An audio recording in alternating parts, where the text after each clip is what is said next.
on the gridiron or courtside, you know what time it is. It's Sports plus life. Sports plus life. ringside or front court or field pass, we ballin', no. Knuckle up or buckle up, I tell it like it is when I'm on my show. Home run, slam dunk, knockout, or gossip dough. Sports plus life. Yeah. Sports plus life. Yo, yo, yo, yo! What's up? What's really good? It's your boy Brandon Brayvon Towns, host of that show called Sports Plus Life, you feel me? And oh my damn, did y'all see it last night? Guess what? Guess what? Turn it off, turn it off, turn it all the way off now, yeah! Oh my goodness, I'm telling you. First of all, I want to get into my pleasantries first. How's everybody doing? I hope everybody's having a wonderful day. I hope everybody had a wonderful weekend. I did. Shamrock the block, saw some of the people I grew up with, just having a wonderful, wonderful, wonderful time with the kids. But it's cold too though. Like the Shamrock the block joint was dope, but I swear that wind was chilling, like for real. And it is Monday. March the 28th, 2000 of the 22. Springtime is here, but it had a little winter breeze to it, but it is all good. And again, I hope everybody is having a wonderful, blessed day. I hope you have a wonderful, blessed week. I got to do my shout outs to my Black and Gold fam. I love you guys very much. Keep the positive vibes going. And just my people in general, man. My people, my real people who've been in my circle the entire time. Shout out to you guys as well. Like I talked to a lot of folks this week that I hadn't talked to in a long time, and it was a pleasure. It was great. It was exhilarating. It was fun, and that was wonderful. That was absolutely wonderful.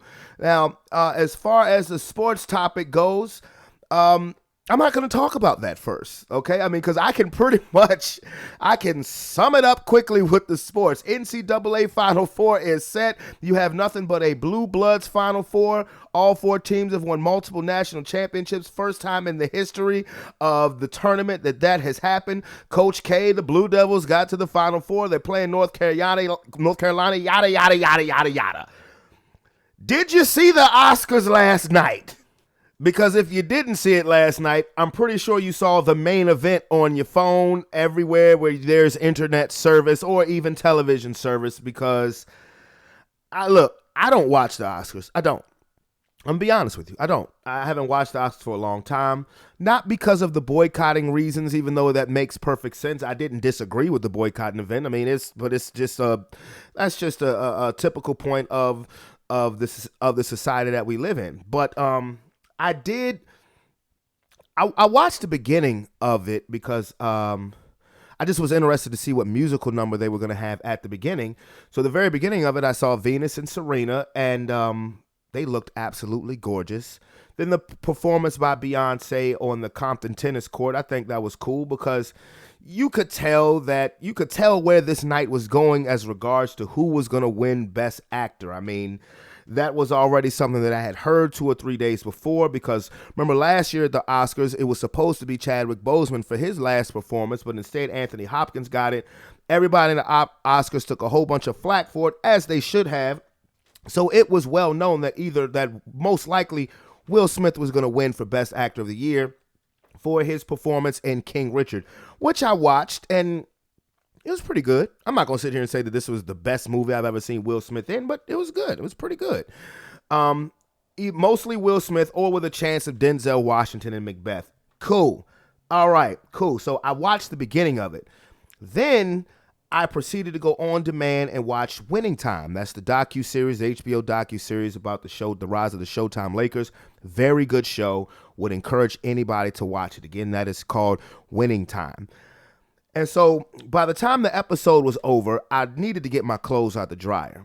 So I go get my clothes out the dryer. And by this time, of course, if you got, Xfinity or whatever, the credits had ended and everything else. So it went back to what I was watching last, which was the Oscars. So when I get back to my television, I hear Chris Rock's voice. Okay. I hear Chris Rock's voice, and he's roasting people. He's doing what Chris Rock do. I'm like, Chris Rock is being Chris Rock, and Chris Rock is one of my all-time favorite comedians. And he's saying a joke about how, Will Smith has got to win or else these other people going to have some issues, whatever. So then he just looks at Jada, says, hey, Jada, love you. G.I. Jane 2, can't wait to see it. And I was like, oh, shit. So I started laughing. Now, of course, I understand, like, the condition that Jada has now as far as hard for her to grow hair. I get it. I totally understand. And he was just referencing the similarity between Jada and Demi Moore, who was in G.I. Jane 1, who this pretty much, this generation of kids, like pretty much, if you're about 28 and under, you probably have never seen G.I. Jane. But be that as it may, I got it. I knew what it was. And everybody laughed. Will Smith laughed. But Jada had that sour face. And Chris Rock was, about to go on, finishing his presenting responsibility. And he said, uh-oh, that was the funniest part. Here comes Will Smith. But he called him Richard, the whole King Richard theme. And Will Smith smacks the taste out of Chris Rock's mouth on live national television. Maybe this will give you guys I'm pretty sure everybody's seen it, but hey, let's take a look back or take a listen back. You know who's got the hardest job tonight? Javier Bardem and his wife are both nominated. Now, if she loses, he can't win. He is praying that Will Smith wins. Like, please, Lord. Jada, I love you. G.I. Jane 2, can't wait to see it. All right?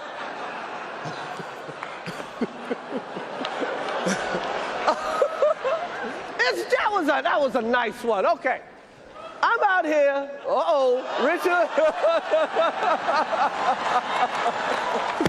Oh, wow. Wow. Will Smith just smacked the shit out of me.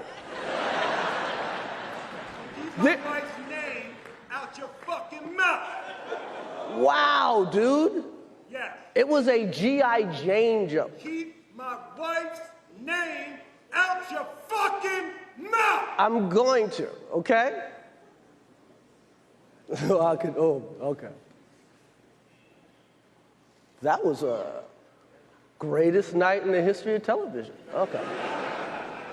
Okay. I tell you, man, there are several layers to peel back from this. Excuse me. There are several layers to peel back from this because, for one, just the crowd's reaction.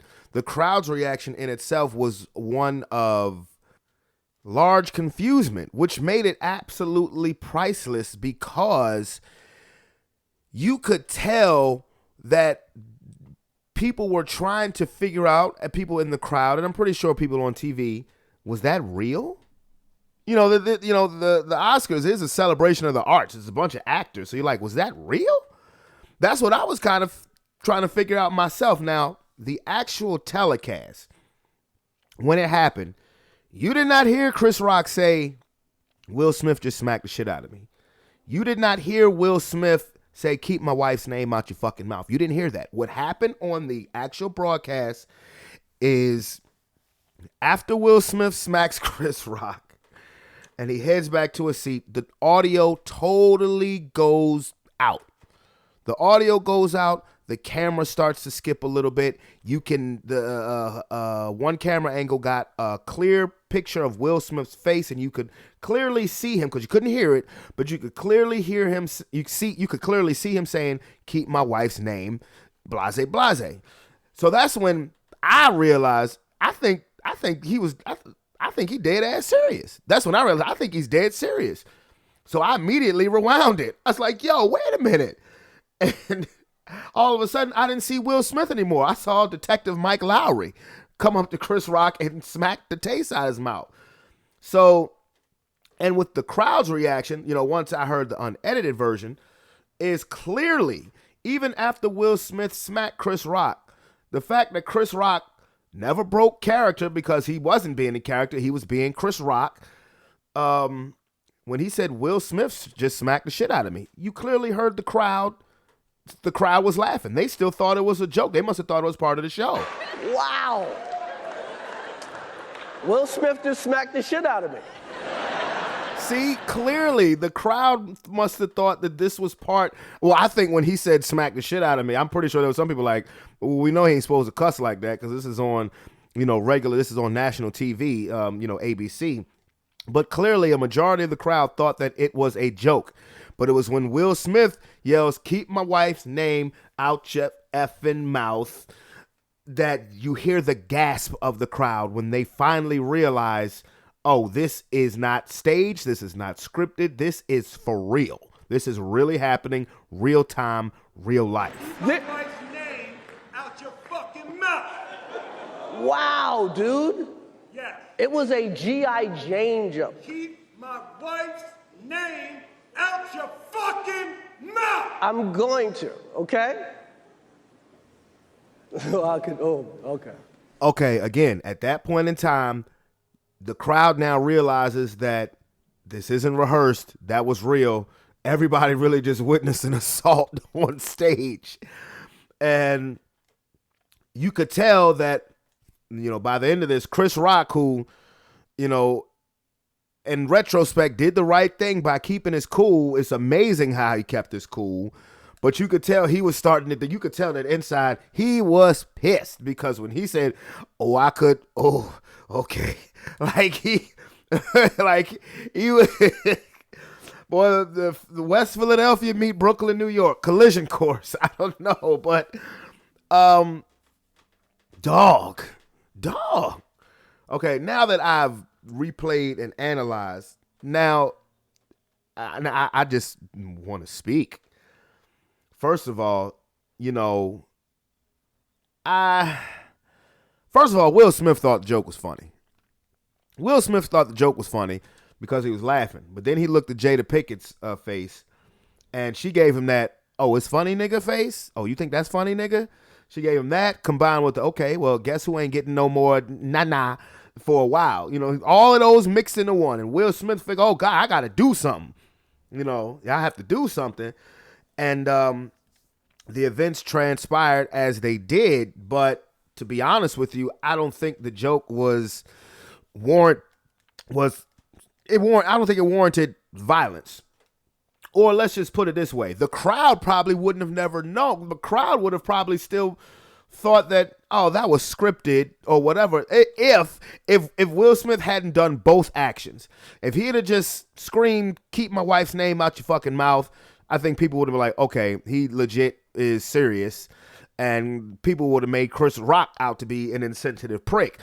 But or if he had just came up and slapped him and didn't say anything, even after Chris Rock said, Will Smith just smacked the shit out of me.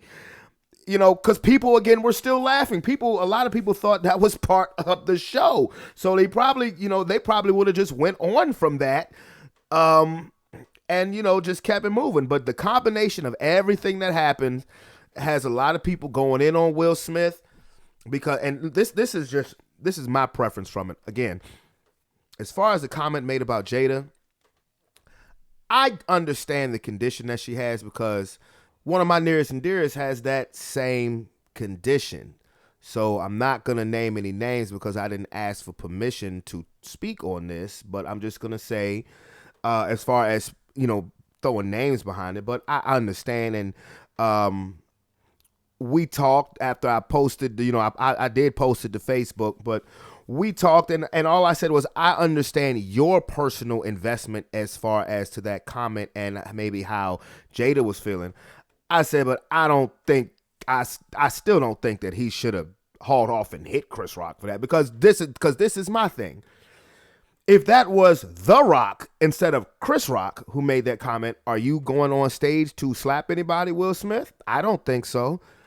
If this was, I'm gonna take it even deeper. If this was a Caucasian comedian, if this was Jerry Seinfeld or Pete Davidson or Bill Murray, and they make the same exact joke, are you going on stage to lay hands on anybody?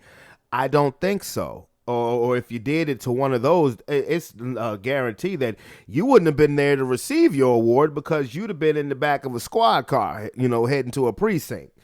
So, and for those who thought that it was a hoax, who even throughout the night thought that it was a hoax, LAPD did come up to Chris Rock and ask him, did he want to press charges? And Chris Rock said no, he did not want to press charges because I'm pretty sure he knew that Will Smith was already being charged in the eye of public opinion.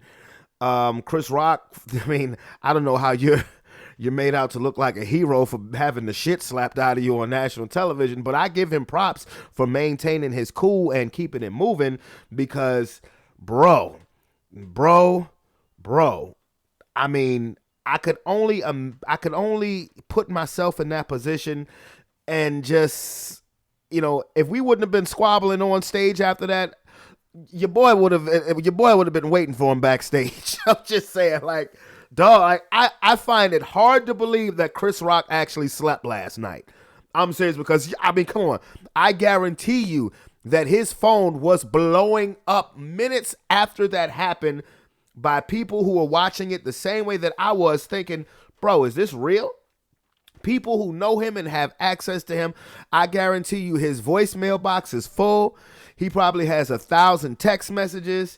And I mean, he handled it like a G. He didn't even wipe his face. I mean, Will Smith goes into full Mike Lowry mode and puts hands on him. He didn't even wipe his face, but you could tell he was getting mad because, once again, okay. he was hanging on by a thread. He was hanging on by a thread because, I mean, like, dog, this is why people are getting on Will Smith, because why didn't you show that same energy to people who actually have done you wrong in your life? Not saying violently, but I mean, dog, you smack Chris Rock. Why you ain't smack August Alsina? I mean, this is real shit. Let's just keep it a buck. You walked on stage because of a little G.I. Jane joke that a comedian said, where a comedian is going through the front row roasting people because this is what he does. You want to put hands on him, but you ain't put hands on August Alsina, and he actually was going balls deep into your wife? Or your wife, because she literally embarrassed you and made you look like a damn idiot on national television by how many times she done stepped out on you. Now, I would never say, no, don't hit her, but I'm saying show that same type of energy, bro. Like, for real, like, you picked on a little guy. Now, as far as celebrity and comedic genius, Chris Rock is a titan. But I'm talking about as far as stature. As far as stature, like I said, if that was The Rock, not Chris Rock making that comment, would you have gone up there and laid hands? I seriously doubt it. And the thing about it is that, for one, as a black person, as a black man who, again, Jada Pinkett Smith was the one who started saying, let's boycott the Oscars, this back in 2016, and Chris Rock kind of roasted her then. So I'm pretty sure it was pent-up aggression, pent-up history, but I didn't disagree with what she was saying about boycotting because, again, microcosm of society here in America. I get it. But this was Will Smith's moment. This was his moment. This was the pinnacle, the climax of a celebration of a great career, great acting career from a movie that I didn't even think was his best acting job. And you ruined it because you couldn't take a joke. God damn! I mean, you couldn't take a joke, dog. You know, and he went back to West Philly at the most inopportune time, at the wrongest time possible. He decided to remember that he was West Philadelphia born and raised. You niggas are crazy! You know, I mean, and it's just like, dude, you know, because I have a sense of humor where I think a lot of things are funny that not a lot of people don't agree with. And this is why I always say, I'll say anything about anybody, just know that it comes from a place of love and humor, that I don't mean any malice for anything that I say, because I joke on people too. I make jokes about myself. I mean, in this world that we live in, you have to be able to. I mean, it seems like it seems like all of our rights of privacy are being invaded. Like the one thing you need to have is a sense of humor. I've had so many things happen to me. I don't take shit seriously, to be honest with you. And one thing I really don't take seriously is myself. I can joke on me. You can joke on me. I don't care what deficiency I have. That's just me. That's why, that's why I told my peoples who has that same condition, yo, I understand your personal investment in it. I get it. But now me, I'm not gonna react like that. And on the side of Chris Rock, Chris Rock has got a bag coming to him. Because, I mean, Will Smith said in his acceptance speech, he hopes he gets invited next year. That's a question mark of whether he'll be invited next year. Chris Rock is going to be there next year. And when he presents or if he hosts, they're going to make such fun of that stuff because this is going to be the hot story probably for the whole week. It'll die down until Chris Rock either does another comedy special, which, he's got all the ammo to do it now, and he will have all eyes on him. He is going to monetize greatly from this, which is why he did the right thing by keeping us cool, because nigga like me, if I don't straight up run and attack you, I'm going to say something to you to make you want to come back on stage. Biatch. Especially if I'm a comedian. I'm going to say something. I'm going to go I'm going to intentionally go low to make you come back to that stage. And then it's going down. I mean, there was so many things that I was thinking about that Chris Rock could have said as Will Smith was walking back to his seat doing the classic shoulder deep dip Mike Lowry walk, bro. So Chris, by being the bigger man, even though you could tell by listening to the unedited version, he was hanging on by a thread. I'm telling you, Chris is going to monetize big time from that event alone. Now, people are saying Will Smith's career is over. I ain't going that far, but he's going to fade to black for a little bit, and then he's probably going to realize, but I'm sure he won't say this publicly, that for one, he handled it wrong, and he took out his aggression in the wrong area. Real talk. One of the things that has kept Will Smith so relevant and at the top of the game for the last 30 years is his likability, especially in a society and a country where everything a black man does is scrutinized. He's been so very likable. Same thing with Chris Rock, that they've been so likable. They've been famous for about the same amount of time. They've been so likable, and you feel comfortable with them. You feel comfortable. When Chris Rock is on stage doing his thing, don't matter what color you are, even when he takes it there where he should absolutely take it, you still feel comfortable. Will Smith, Big Willie style, he was able to manufacture acting and hip hop at the same time and just be dope at it, and you felt comfortable. It was the comfort of a Magic Johnson smile. That's how comfortable you feel. And Will, I don't know. And here's the even more crazy thing about it. Will Smith tweeted out that Chris Rock should apologize. What? What? You must be out of your goddamn mind. Like, dude, do you not know what you did? Like, he should apologize? Bro, let me tell you, here's the reality check. From a business standpoint, Will Smith did not come out looking like the better man, period. His street cred may have went up in some people's eyes, but from a business standpoint, bro, you lost this battle, homie. You did. I mean, I'm amazed I'm amazed that you still were there for the award. I mean, wow, man, that's crazy. I mean, really, that stole the whole weekend. The whole week, like I said, Final Four, nothing but blue bloods. Awesome. Coach K, his last season, going to a record-setting Final Four, playing North Carolina of all teams. Then you got Kansas and Villanova, all blue blood teams. And by Monday morning, nobody gives a damn because of the magnitude of what happened at the Oscars Sunday night.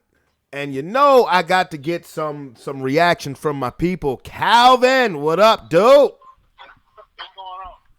You know what's going on. When did you find out?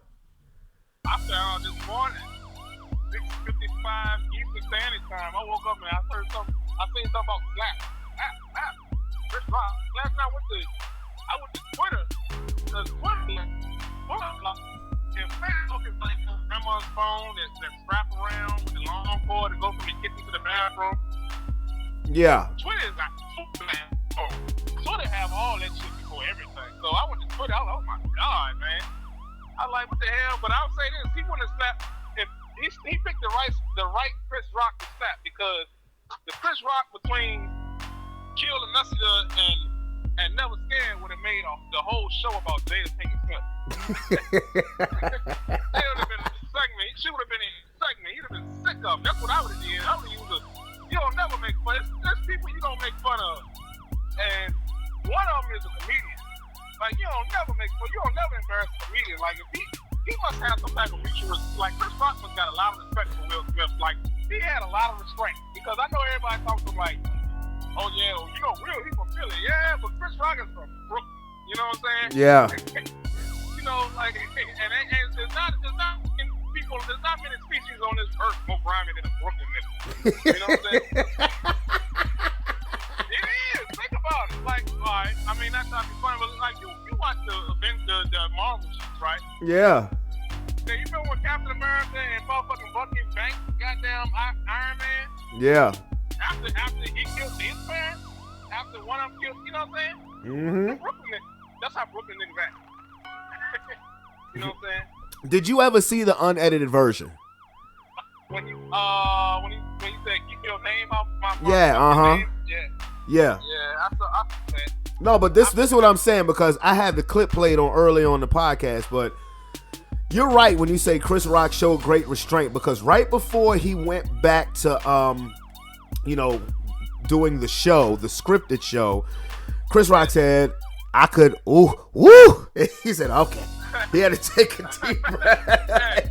Yeah, because think about it. What if you said, okay, you see how mad he getting off? You see how mad he getting marked? Imagine how mad he getting off. That's what I would have said. Yeah, I'd have said something like, boy, I'm going to feel that slap until August. Yeah. Oh, man. I am a seasoned, as far as comedians go, that's a Jedi. You know what I'm saying? Oh, yeah. He could have tore that man up. And white people they ain't gonna have you doing that shit on their show too much. You only came there too many more times. And you do know, and this is the bad thing about it, because, you know, the protest of the Oscars was started by Jada Pinkett.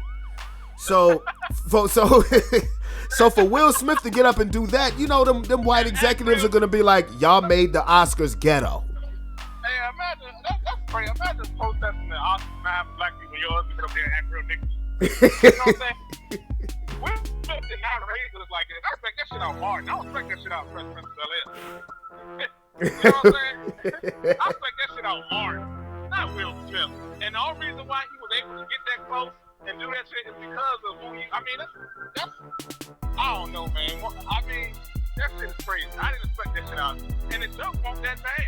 You know I'm gonna be honest, because I actually saw it in live time when it happened. Because I had just got finished watching Winning Time, that docuseries on the Lakers. Very good show. Advise you to watch it.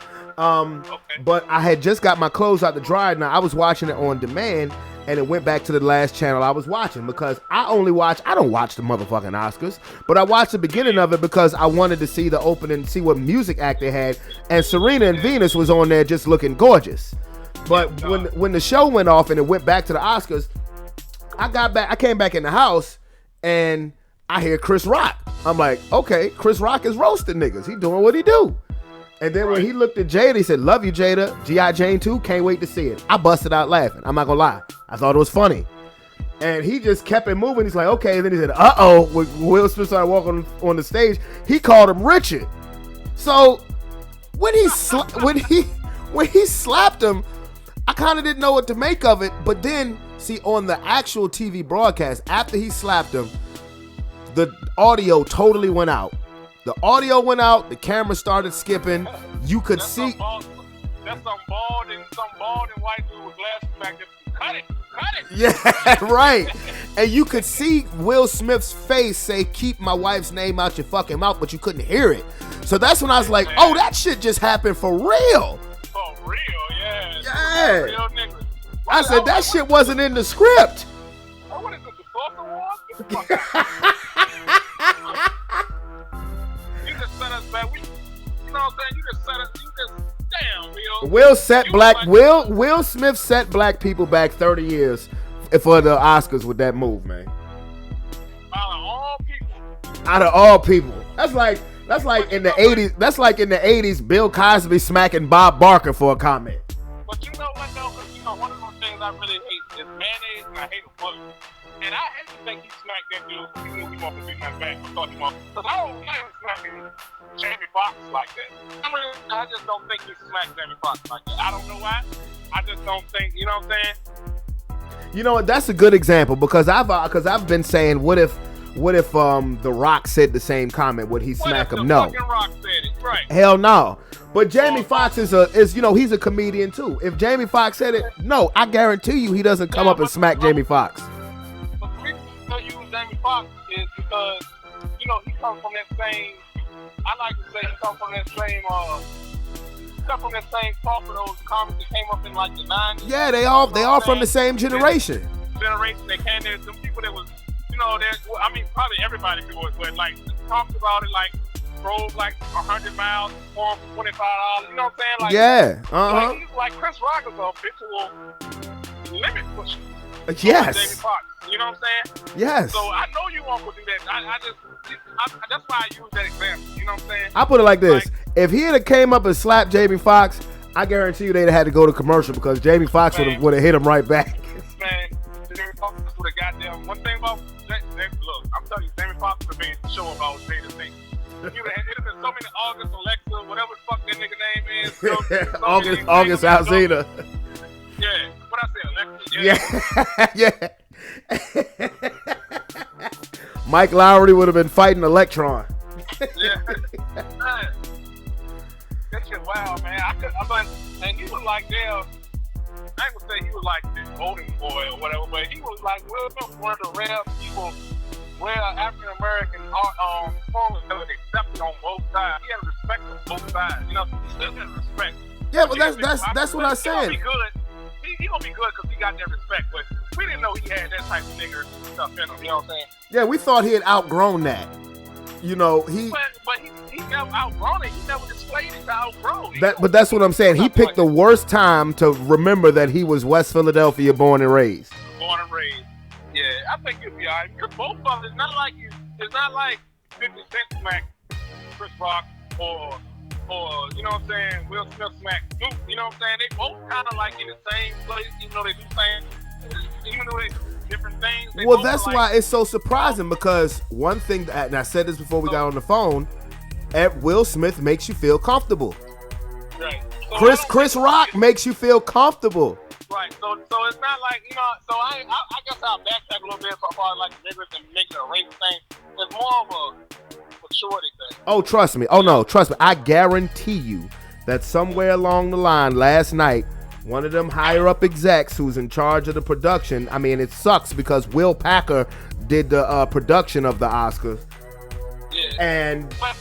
And I guarantee you somebody said, look at this nigga right here. Yeah, look at this nigga right here. But I don't see nothing. I don't see nothing shaking out about it because you can't invite a nigga like Will Smith. You can't invite none of us. Well, I tell you what.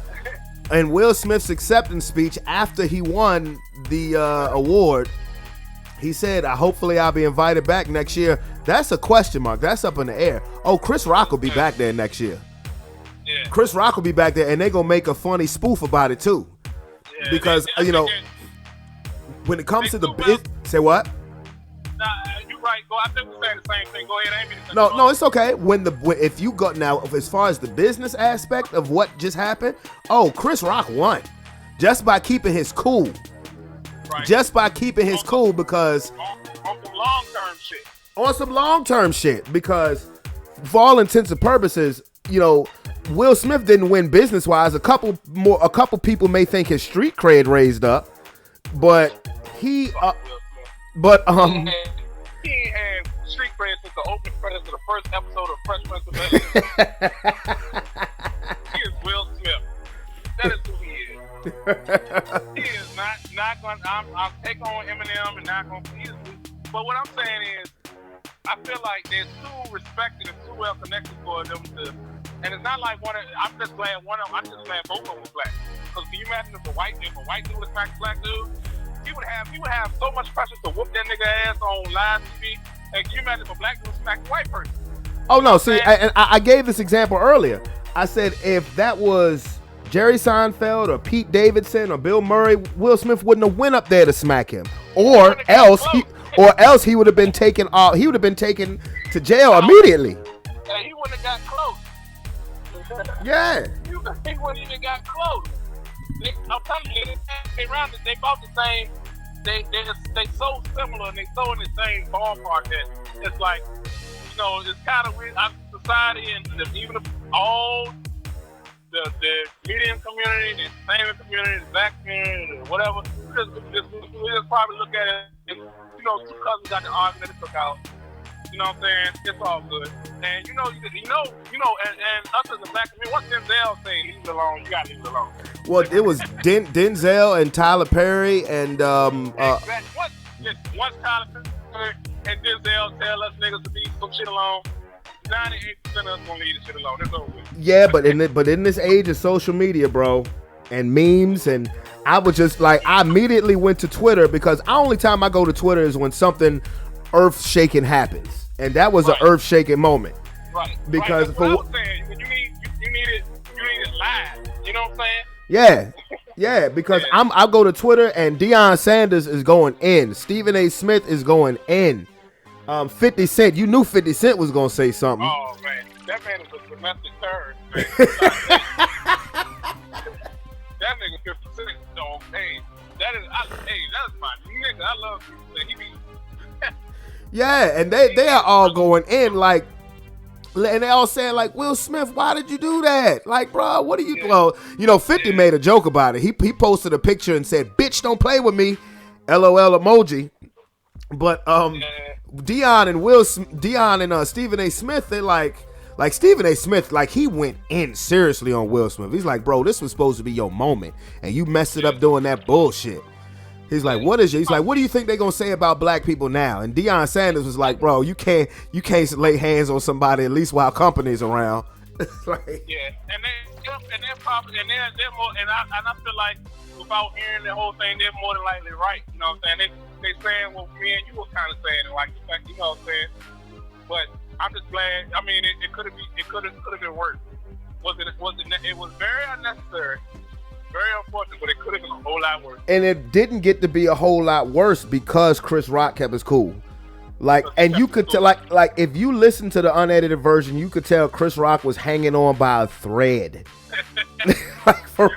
Like this nigga wanted to clap back so bad. What I'm saying, you come from that Def Jam type. Yes. That Def Jam generation for comedians is like. Don't get it twisted. I know. Look, Steve Harden. He may be on the Kids Say the Dog's Family Feud. It don't matter, bro. Like Chris Rock is a real bruh. From that generation, if he break bad, you will break bad. I'm talking about that whole fuck OJ, Steve Harvey is still in him. Trust me. Remember that? Yes. Remember that burger? Fuck OJ. I said, hey, don't them comedians that Def Jam, that generation? Yes, like that generation, those comedians who are 50 and over or just about to be 50, like late 40s, like Dave Chappelle, they know how to play the game, but they are still real bruhs. Yeah.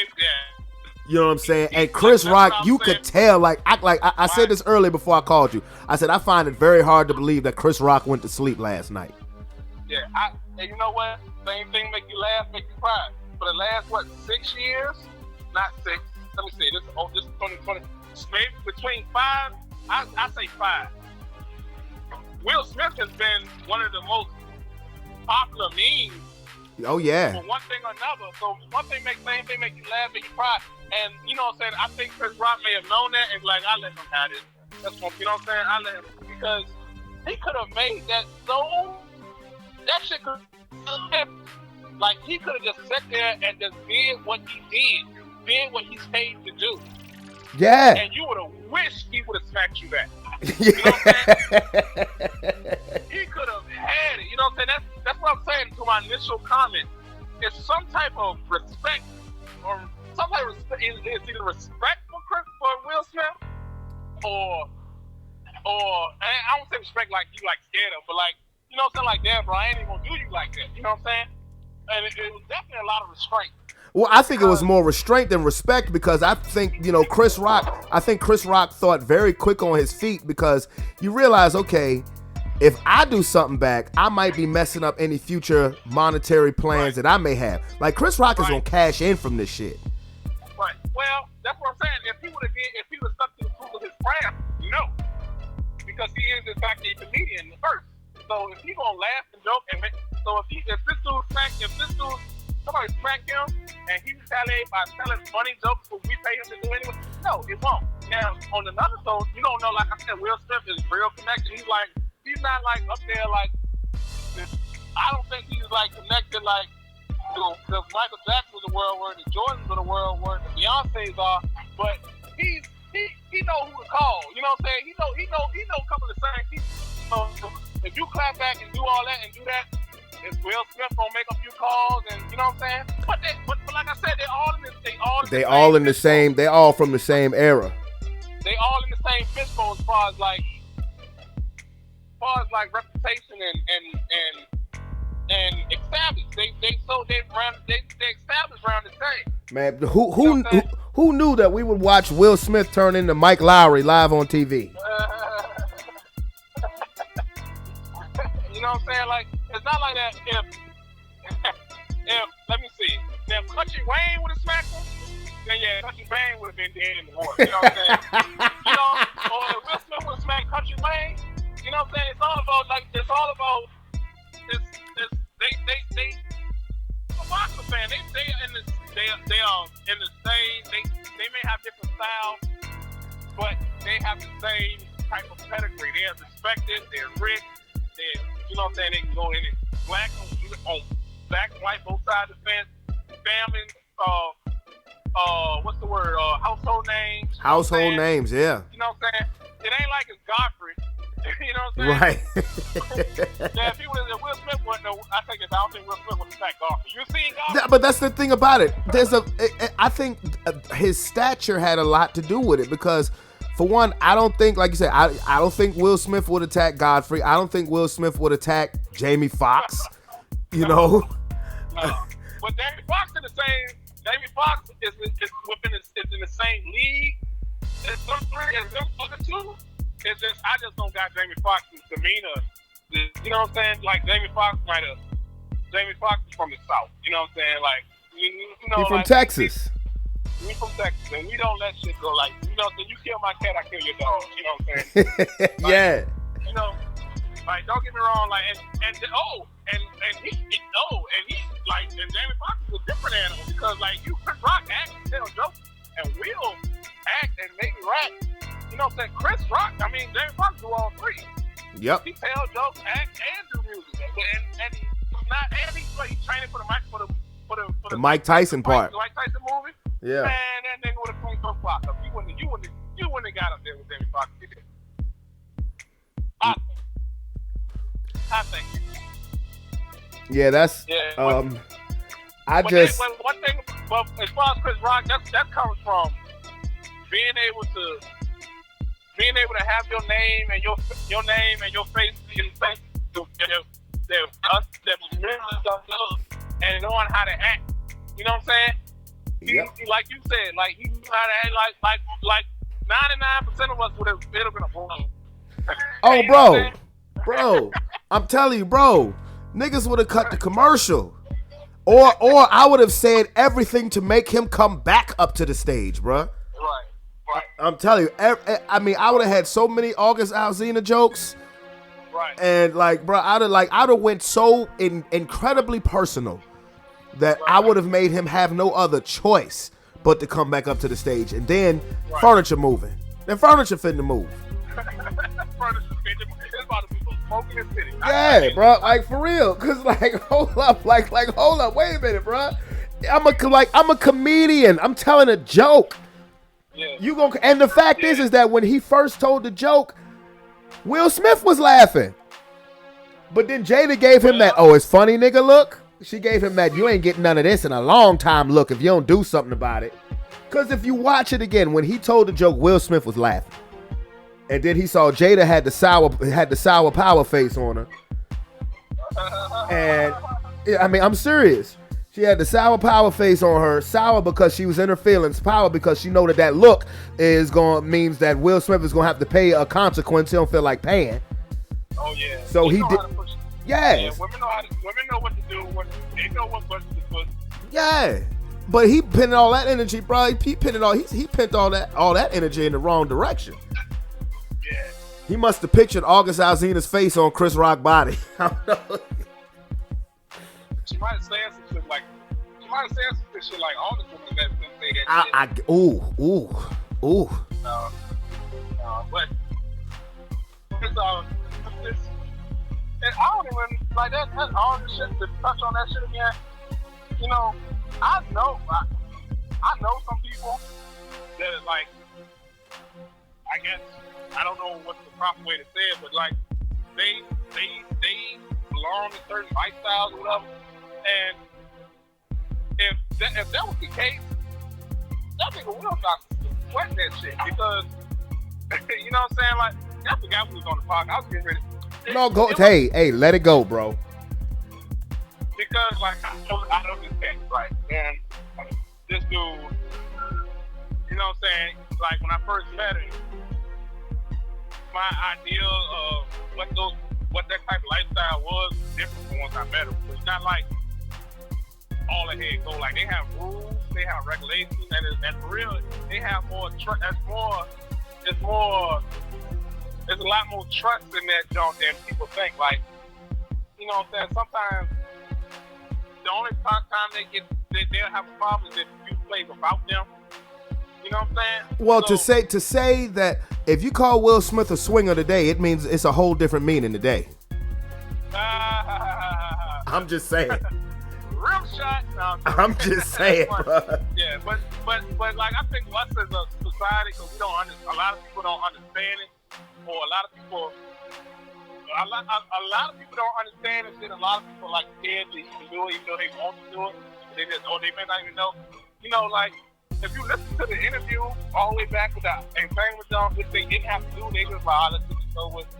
She's saying that you know the truth is, you know what I'm saying? And he's like, yeah, I know. So, you know what I'm saying? Like, Yeah, because he's supposedly messing with like a young ass YouTuber. Yeah, he's like that's they have so much, and I feel so bad saying this, that they have so much more money than me. They have so much more money than I do that it's whatever. You know what I'm saying? Like, it's rich people problem. I wish I had the problem. Oh, my swinging wife, she fucked the rapper. Oh, okay. You know what I'm saying? I'm so, you know what I'm saying? Like, I stop my baby mom from fucking the weed, man. You know what I'm saying? Like, I don't know, man. Hey, look. He's still my boy. You know what I'm saying? He didn't raise me that way. You know what I'm saying? Like, he didn't raise me. It's like, imagine seeing it's like seeing your granddad or your, you know what I'm saying, who don't drink a cuss, just beat. You're like, okay, is that what I'm supposed to be doing all this time? Okay, Will says like, look, Will still smacking niggas. There's no excuse not to smack a nigga. Right. And the fact that he ain't even get arrested for it.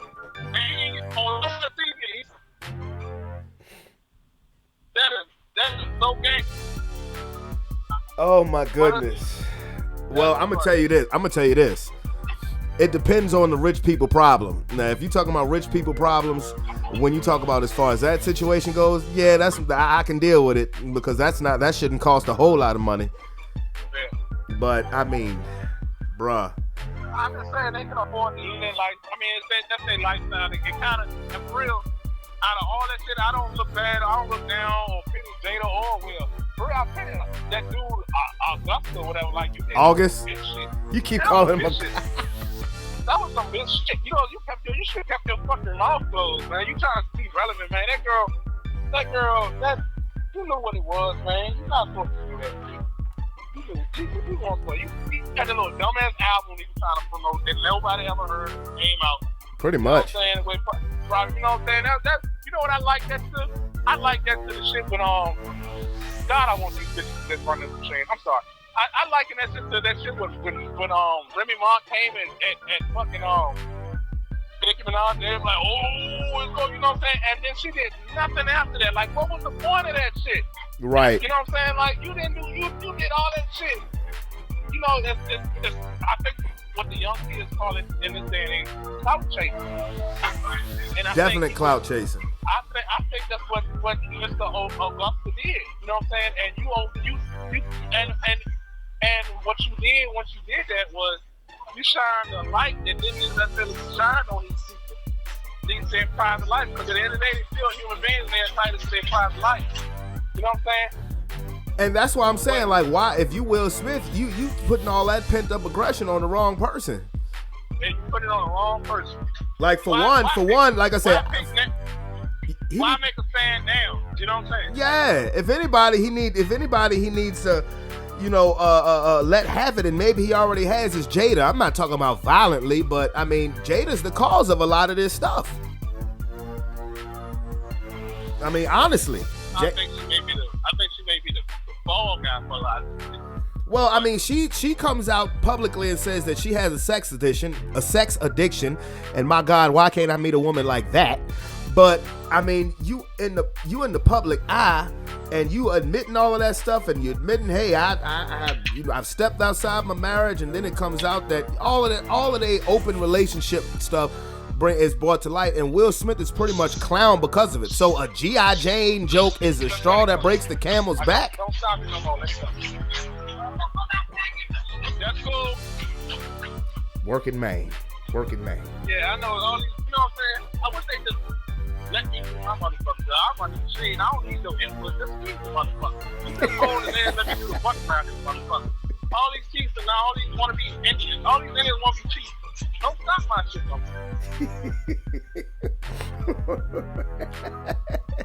This old lady, man, she like, man, God bless her soul, but if she has the ability or the opportunity to stop the machine and holler, she will. Like, you know what I'm saying? It's like this wrong. They no, let this shit go, bitch. You know what I'm saying? I'm sorry.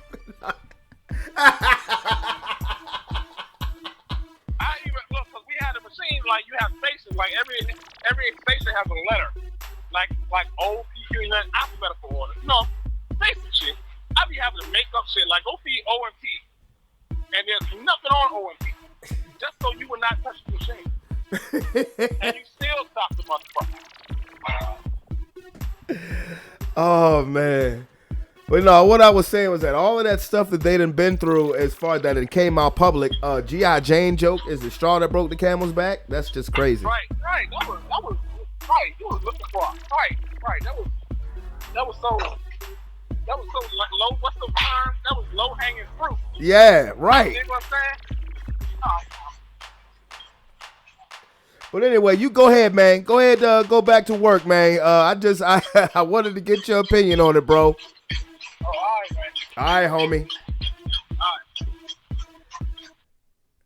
Oh man, Big C, Big Calvin. I'm gonna tell you, man. That's crazy. That's crazy. Like I haven't really talked about sports because I pretty much summed up sports in 2 minutes.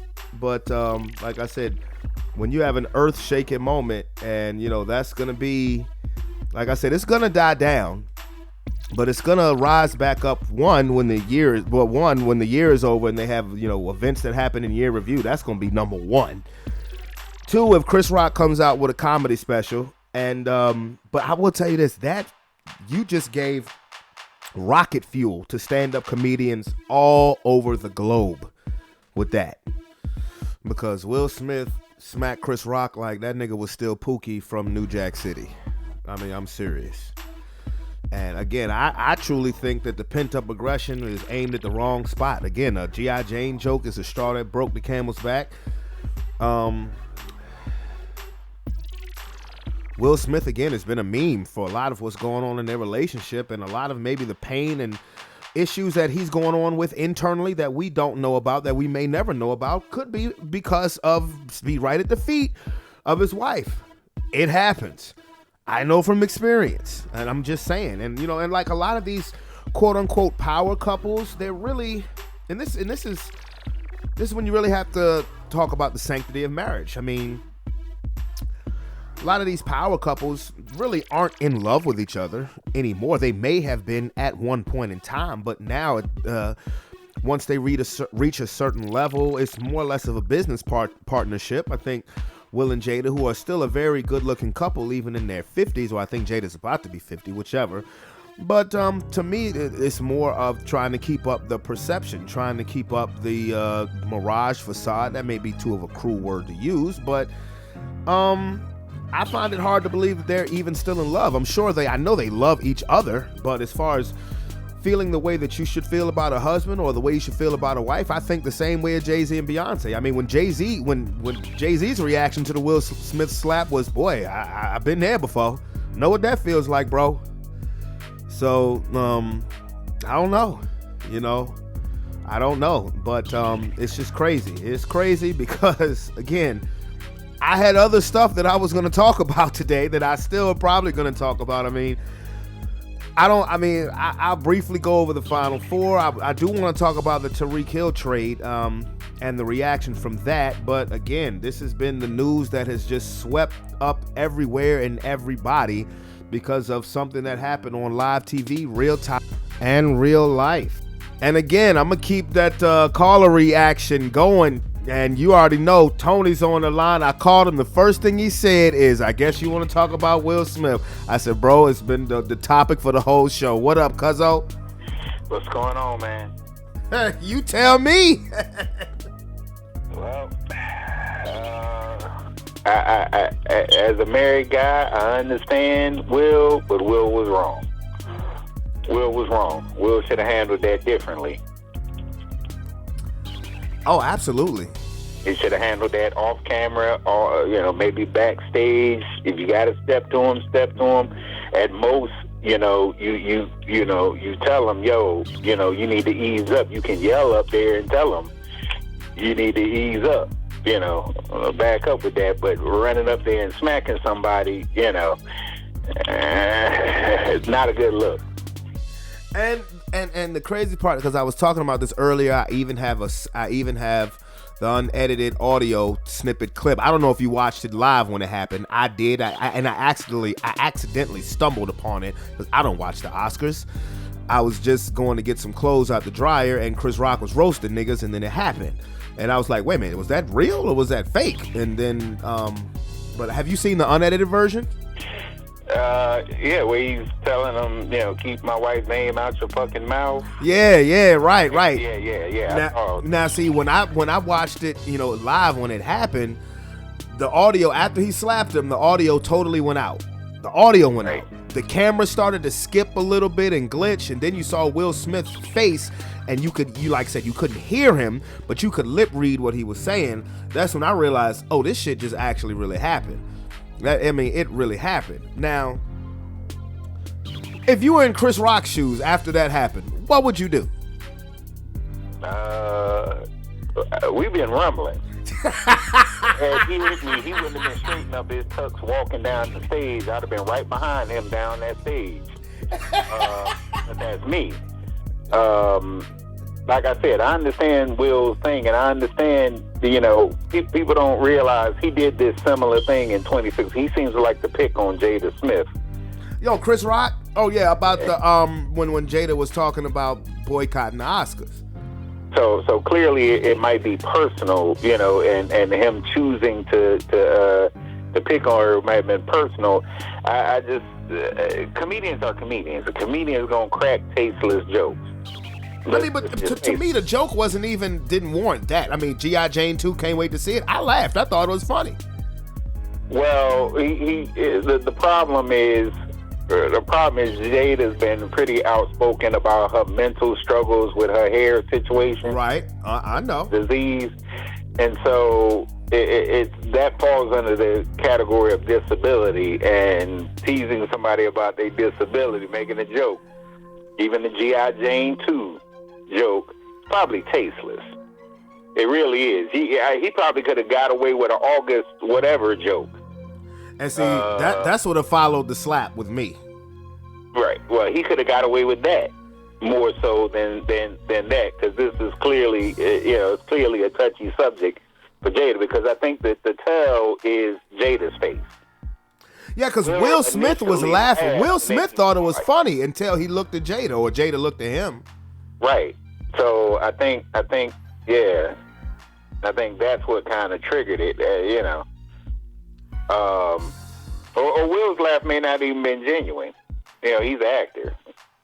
Yeah, but I mean, the G.I. Jane joke is a straw that broke the camel's back. I think Will could have handled it a whole lot differently. And also, what I was saying, I had Calvin on the phone earlier. Also, I said if that was The Rock telling the joke instead of Chris Rock, there's no way he walks up there and lays hands on him.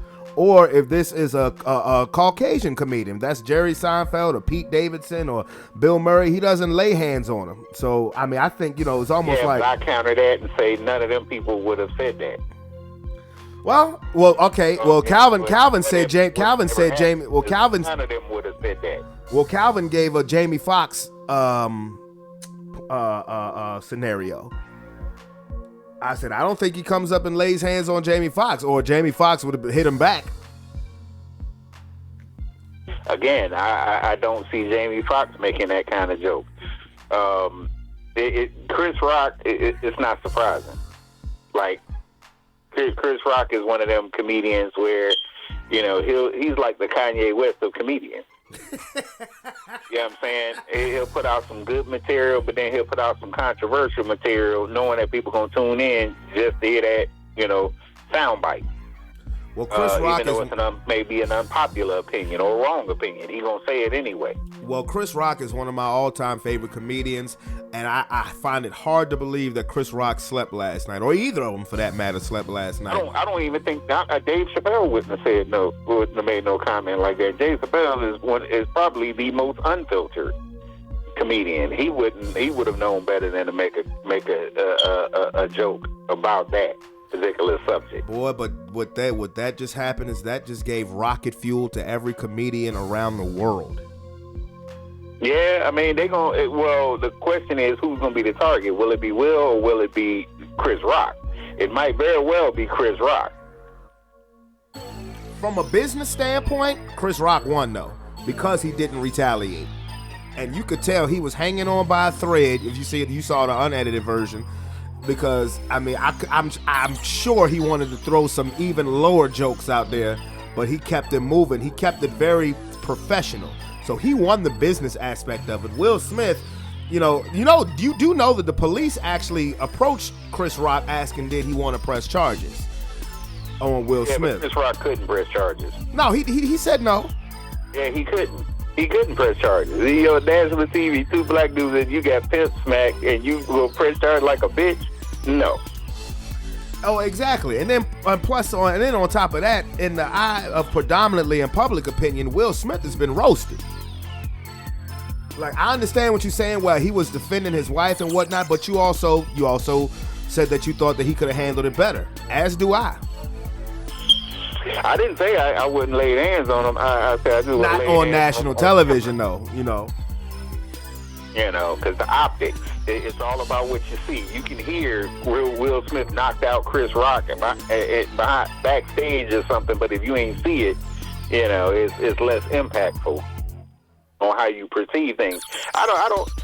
I don't know. I don't even know what Denzel was talking about. We'll handle this like family and just move on. But I don't know. Clearly, they knew, that Will was triggered. Denzel and Tyler Perry and Bradley Cooper. Bradley Cooper, yeah. Yeah. But the thing about it is that, like, if you watch the whole situation, and I was breaking this down earlier, as far as the crowd didn't know really that it was for real until Will Smith started cussing. Because Will Smith came up there, smacked him. Chris Rock said, Will Smith just smacked the shit out of me. And the crowd was laughing. They were still laughing. They thought it was a joke. until they heard Will Smith say, "Keep my wife's name out your fucking mouth." And then they knew. You could hear after he said that the first time. You heard the gasp in the crowd, who then realized, okay, that wasn't in the script. That was not rehearsed. Interestingly enough, Chris Rock's roast of Jada Smith wasn't in the script either. It wasn't in the script. The producer already, as we did not approve that. So again, like I said, that seems like some kind of personal beef with them, and that might explain Will's reaction even more so.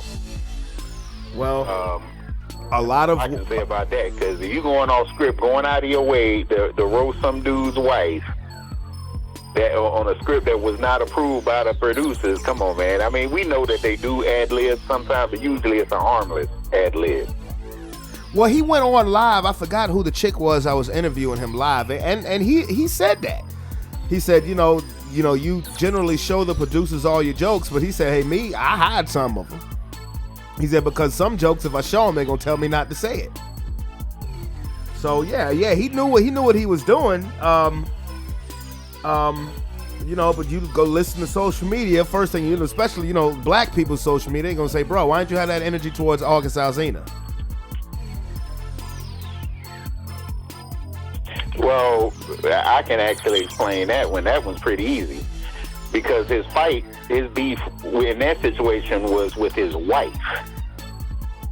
Oh, yeah, I know. Jada's the one that created that situation. Yeah, he may not have liked the young boy and what the young boy was doing, but the young boy wouldn't have existed if it wasn't for his wife's mistake. You understand? Jada, in that situation with Chris Rock, she was a target. Like, she was a target. In the case with this boy August, she made herself a target. Yeah. It's just amazing because there were people there who wanted Will Smith arrested at the scene, who and then they were asking word was saying that Chris Rock may sue the Oscars or anything like that. And Chris Rock, you say, I don't think he's gonna do nothing like that because of his background. But he also knows, which is a good thing for him business wise, why he didn't retaliate. He's gonna get a bag from this. He is gonna get a serious bag from this, because whether it's a new stand-up, and he has all the fuel now to do a new stand-up special, or next year when the Oscars come around, he'll be there, guarantee he'll be there, and they'll make some kind of a spoof about it. And everybody's gonna watch. I mean, I don't know. That may be a good thing for him or a bad thing for him, depending, because I think the black community, the majority is on Will's side. I disagree. Even though everyone says Will should have handled it differently, they're on Will's side. So I doubt they're going to want to reward Chris Rock. Not from the not from the reactions from black people that I've seen. The reaction that I've seen from black people have been, because there was already the protests about the Oscars because of the lack of inclusion of black people, and then for a black man to do this to another black man, it's like almost like the Dave Chappelle skit. You should have never gave you niggas money. Like, I've even heard people quoting Chris Rock's comedy sketch from Bring the Pain back in '96. Whenever black people have something nice, ignorant ass niggas fuck it up. And showing a picture of Will Smith. No, I have seen black people absolutely roasting Will Smith. Absolutely roasting Will Smith. And see, I've seen the exact opposite. And it's funny that you brought that particular thing up of Chris Rock. He should have put a picture of himself. Put a picture whenever black people are successful, it's another black person trying to tear him down. Why you ain't targeting none of the white people in the audience, Chris Rock? Well, he made initially before he made the joke to Jade about Jada and G.I. Jane, he was roasting white people. Literally, the joke before, he was roasting this white couple. Then he said the quick little thing about Jada, and then the altercation happened. So, I mean, like I said, it's crazy because, like I said, I thought that I didn't know if it was real or not until I saw Will Smith's reaction. I was like, oh my damn. No, I mean, I think that Will Smith should have handled it better. That's all. Like I said, even Bax, he shouldn't have did that, because I saw Deion Sanders had put out a tweet. He said, man, you can't. He said, you don't do that while company's around. You know. Yeah, I need a bathroom break. Right. And I'd have dipped out and walked backstage and found that nigga and drug him into a closet and beat the brakes off of him. Right. That's what I would have did. Yeah. Right, and because that night was Will Smith's moment, and he fucked it up for all intents and purposes. I mean, you could tell the theme, because like I said, I didn't watch the Oscars. I mean, I watched the beginning. I wanted to see who did the first musical act. They had Venus and Serena out there. I had already heard a few days ago that Will Smith was probably going to win Best Actor of the Year for King Richard, which to me personally was a good movie. I didn't think it was his best acting job, but it is what it is. The Academy Awards were trying to make up for what they did last year to Chadwick Boseman. I'm siding with their other sister on that. Who? Which other sister? The Venus and Serena's other sister.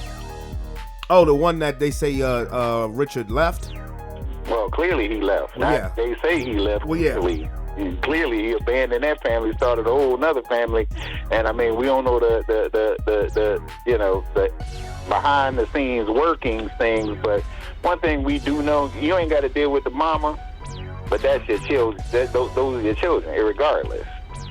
You know what I'm saying? So, but what do I know? I mean, and the thing, well, see, the thing is that the other three ladies, Tiffany Haddish, Wanda Sykes, I forget the white lady's name, but she was actually pretty funny. They were taking little pop shots at Jada and Will the whole night. Like people had forgotten about that, because I went on YouTube and watched the Oscars in review. You know, they were taking pop shots at Will and they were taking pop shots all night. But none were about that. No, not about the hair condition. Right. That's again, disability situation. You know, it's a little different. It's a little different when somebody's dealing with something like that. It's a sensitive subject, and you don't roast people on that. You don't even joke about it.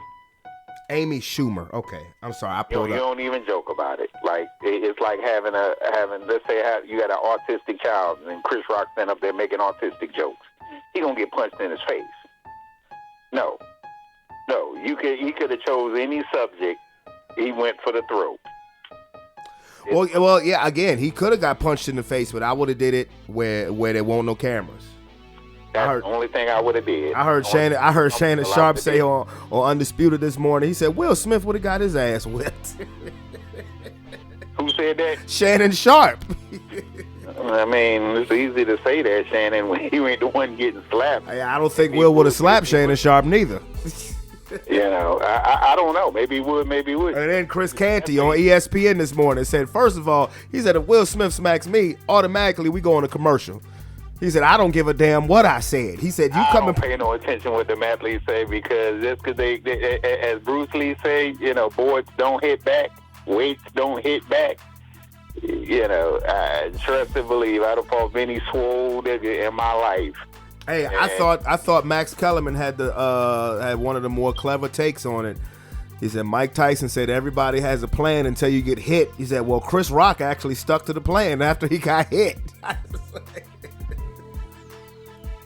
No, he was in shock for a minute. He was in shock, but he didn't break Chris Rock's character. That's one thing that's what everybody is giving him credit for, is that like he didn't break character. Like I said, you would have never known. Well, it would have. I'm pretty sure it would have been revealed later. But in that moment, you wouldn't have thought that was. You would have thought that was more scripted, just because after it happened, Chris Rock did some Chris Rock shit. He just said, "We never thought it was real, simply because it's not something we've ever seen in our lives." Right. Like it's I mean, it's Hollywood, so anything in Hollywood, you think it's part of the script, when it may not actually not be, but we just think it is because it's Hollywood. And that's crazy. Like I said, it's crazy because after he got hit, he says, Will Smith just smacked the shit out of me. And niggas just started laughing. Like, I mean, because just when you hear Chris Rock talk, you just automatically want to laugh. But when Will started going ham, you know, he that's when people realize, oh, this is real. So, you know, Shaq's reaction was priceless, though. I can't even lie. Like, just the look on Shaq's face was just priceless. And Jay-Z had a PTSD deja vu look on his face. He's like, I done seen this before. Oh my goodness gracious. And it's like, I had so much other stuff that I wanted to talk about, but literally that's like I went to sleep, that's what was playing. When I woke up this morning, that's what everybody was talking about. It's just like you said, something we never seen before. And the part about it that actually does suck is that of two black people. Yeah. Yeah. Because all I could hear about when that happened was, they should have never gave you niggas money.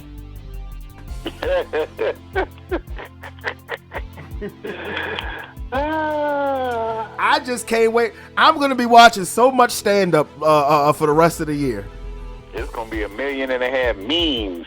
Oh my gosh. Oh, hey, look, I've already seen it. One meme was Will Smith, like, they had a picture of the slap. Will Smith had on the Eagles hat. Chris Rock had on the Cowboys hat.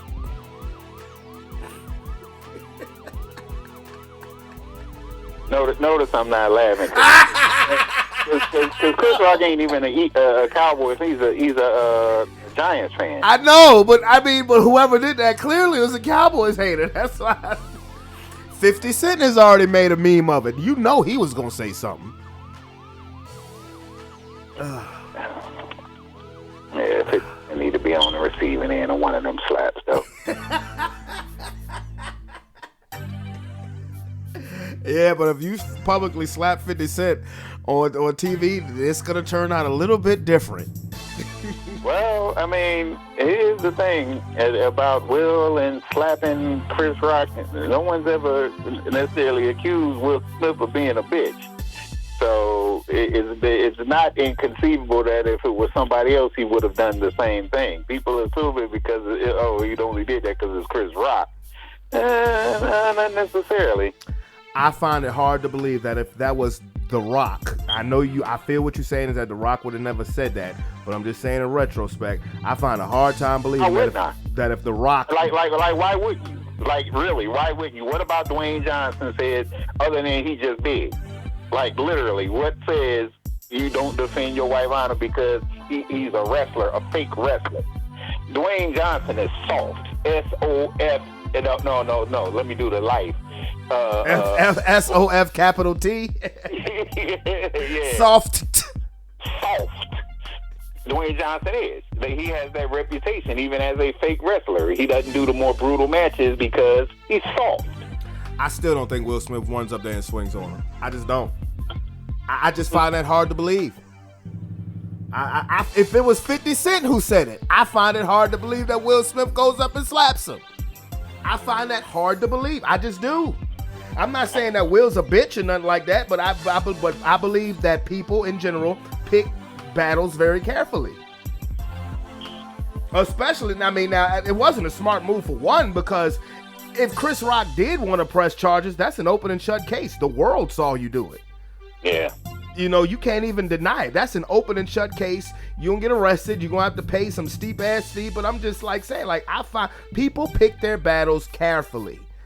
They pick their battles. They really, especially somebody in his position, you know, where you feel like literally I can swing on this person and get away with it. Well, Chris Rock and Will Smith are from the same era.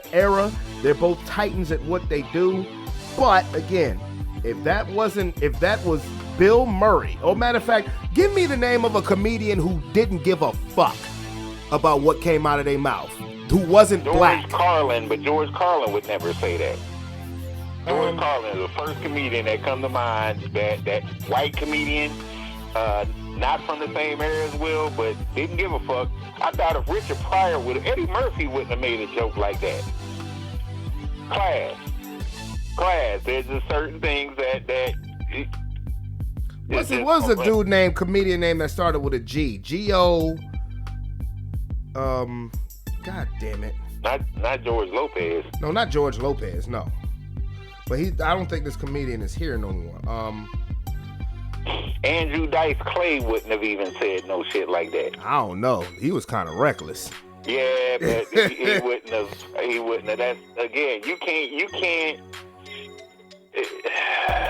I don't know. You Nice. can think of comedians that sometimes make jokes about disability, but they don't target a person.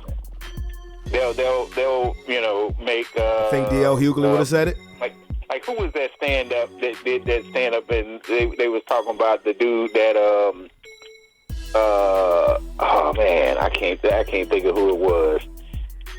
And the character basically was loosely based on my man from Do the Right Thing that was going around taking the pictures. Robin Harris? No, Do the Right Thing. Oh, Do the Right Thing. I'm thinking of light skinned dude, Do the Right Thing that was taking the pictures. Oh, he be in a bunch of Spike Lee movies. Yeah. I can't think of. He was in Malcolm X. Yeah. Yeah, he the light skinned dude who was stuttering. Right. The stuttering dude. Yeah. Somebody did a skit, and it was loosely kind of based around that character. But it wasn't you never got the sense that it was a real person. Maybe it was, but it wasn't. He wasn't targeting a real person per se.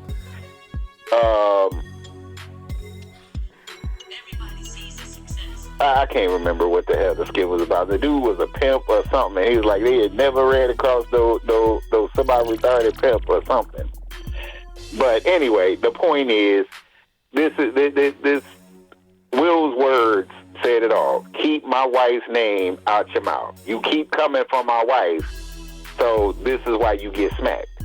That's all it boiled down to. If it was a one-off, maybe he don't get smacked. But the fact that they already had some kind of history, yeah, smack it.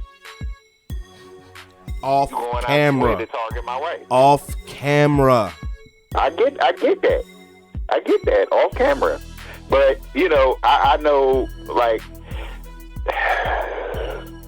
I said, I don't know what Will would have done hypothetically if it was somebody else, a 50 Cent or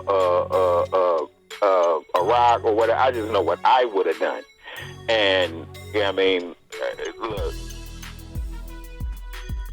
Will better channel his inner West Philly and, fear no man. Man, but Stephen A. Smith tripped me out when he said he's lucky that Chris Rock ain't have his boys back there waiting for him. And I'm thinking, Chris Rock is dead and is 60 years old. What boy is he calling? Adam Sandler, Kevin James, and David Spade to come stomp Will Smith out? Exactly. They're grown up. Yeah, Terry Crews standing back there with that cheeseburger down in his drawers. What the?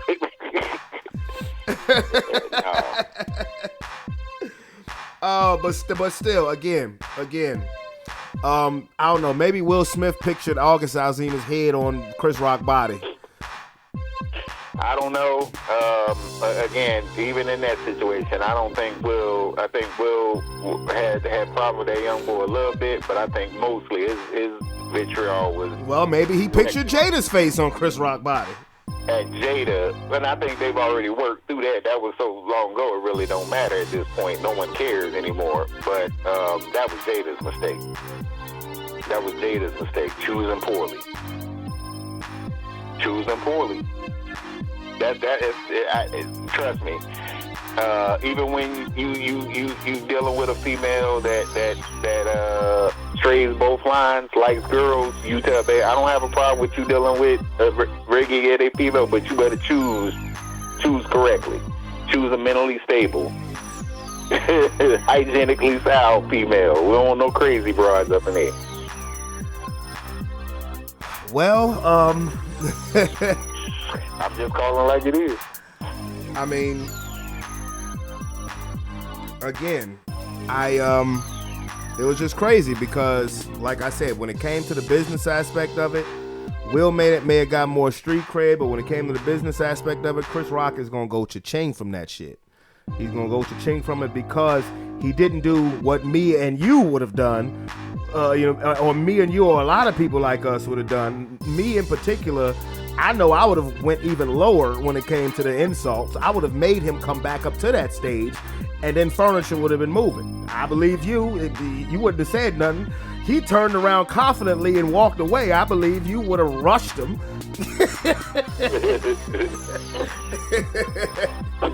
I believe, some of the people that I done talked to would have had some people waiting in the back for him. I mean, but by him handling it like a professional, he gonna see a bag from that. What was his name? Ricky Gervais. That's the comedian I was talking about, who had no filter, no chill, and didn't care what you had going on with you in your life. You know who I want to hear, and I'm sure because he got his radio show, I'm gonna have to Google it and see, because I know he got something to say.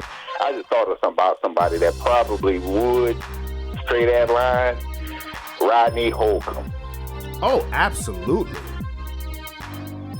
Rodney Holcomb. He might very well. I gotta look him up and see what he had to say about that, because I know he said some funny shit.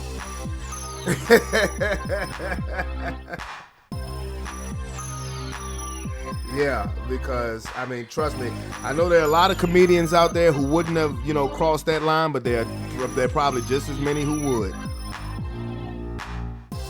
Yeah, well, not saying it's the right thing to do, but that was a pent-up aggressive smack. I said smack. There was a pent-up aggressive smack. That's all. I told you what it was. Targeting. Like I said, I'm looking at some of these. Out your mouth. But I'm looking at some of these. Maybe not. I'm looking at some of these comments though. Where I seen things like Will Smith's marriage is open to anything except jokes. Jada and Will apparently can't take a joke. If that is the case, they should not attend events as these. Will embarrassed himself greatly.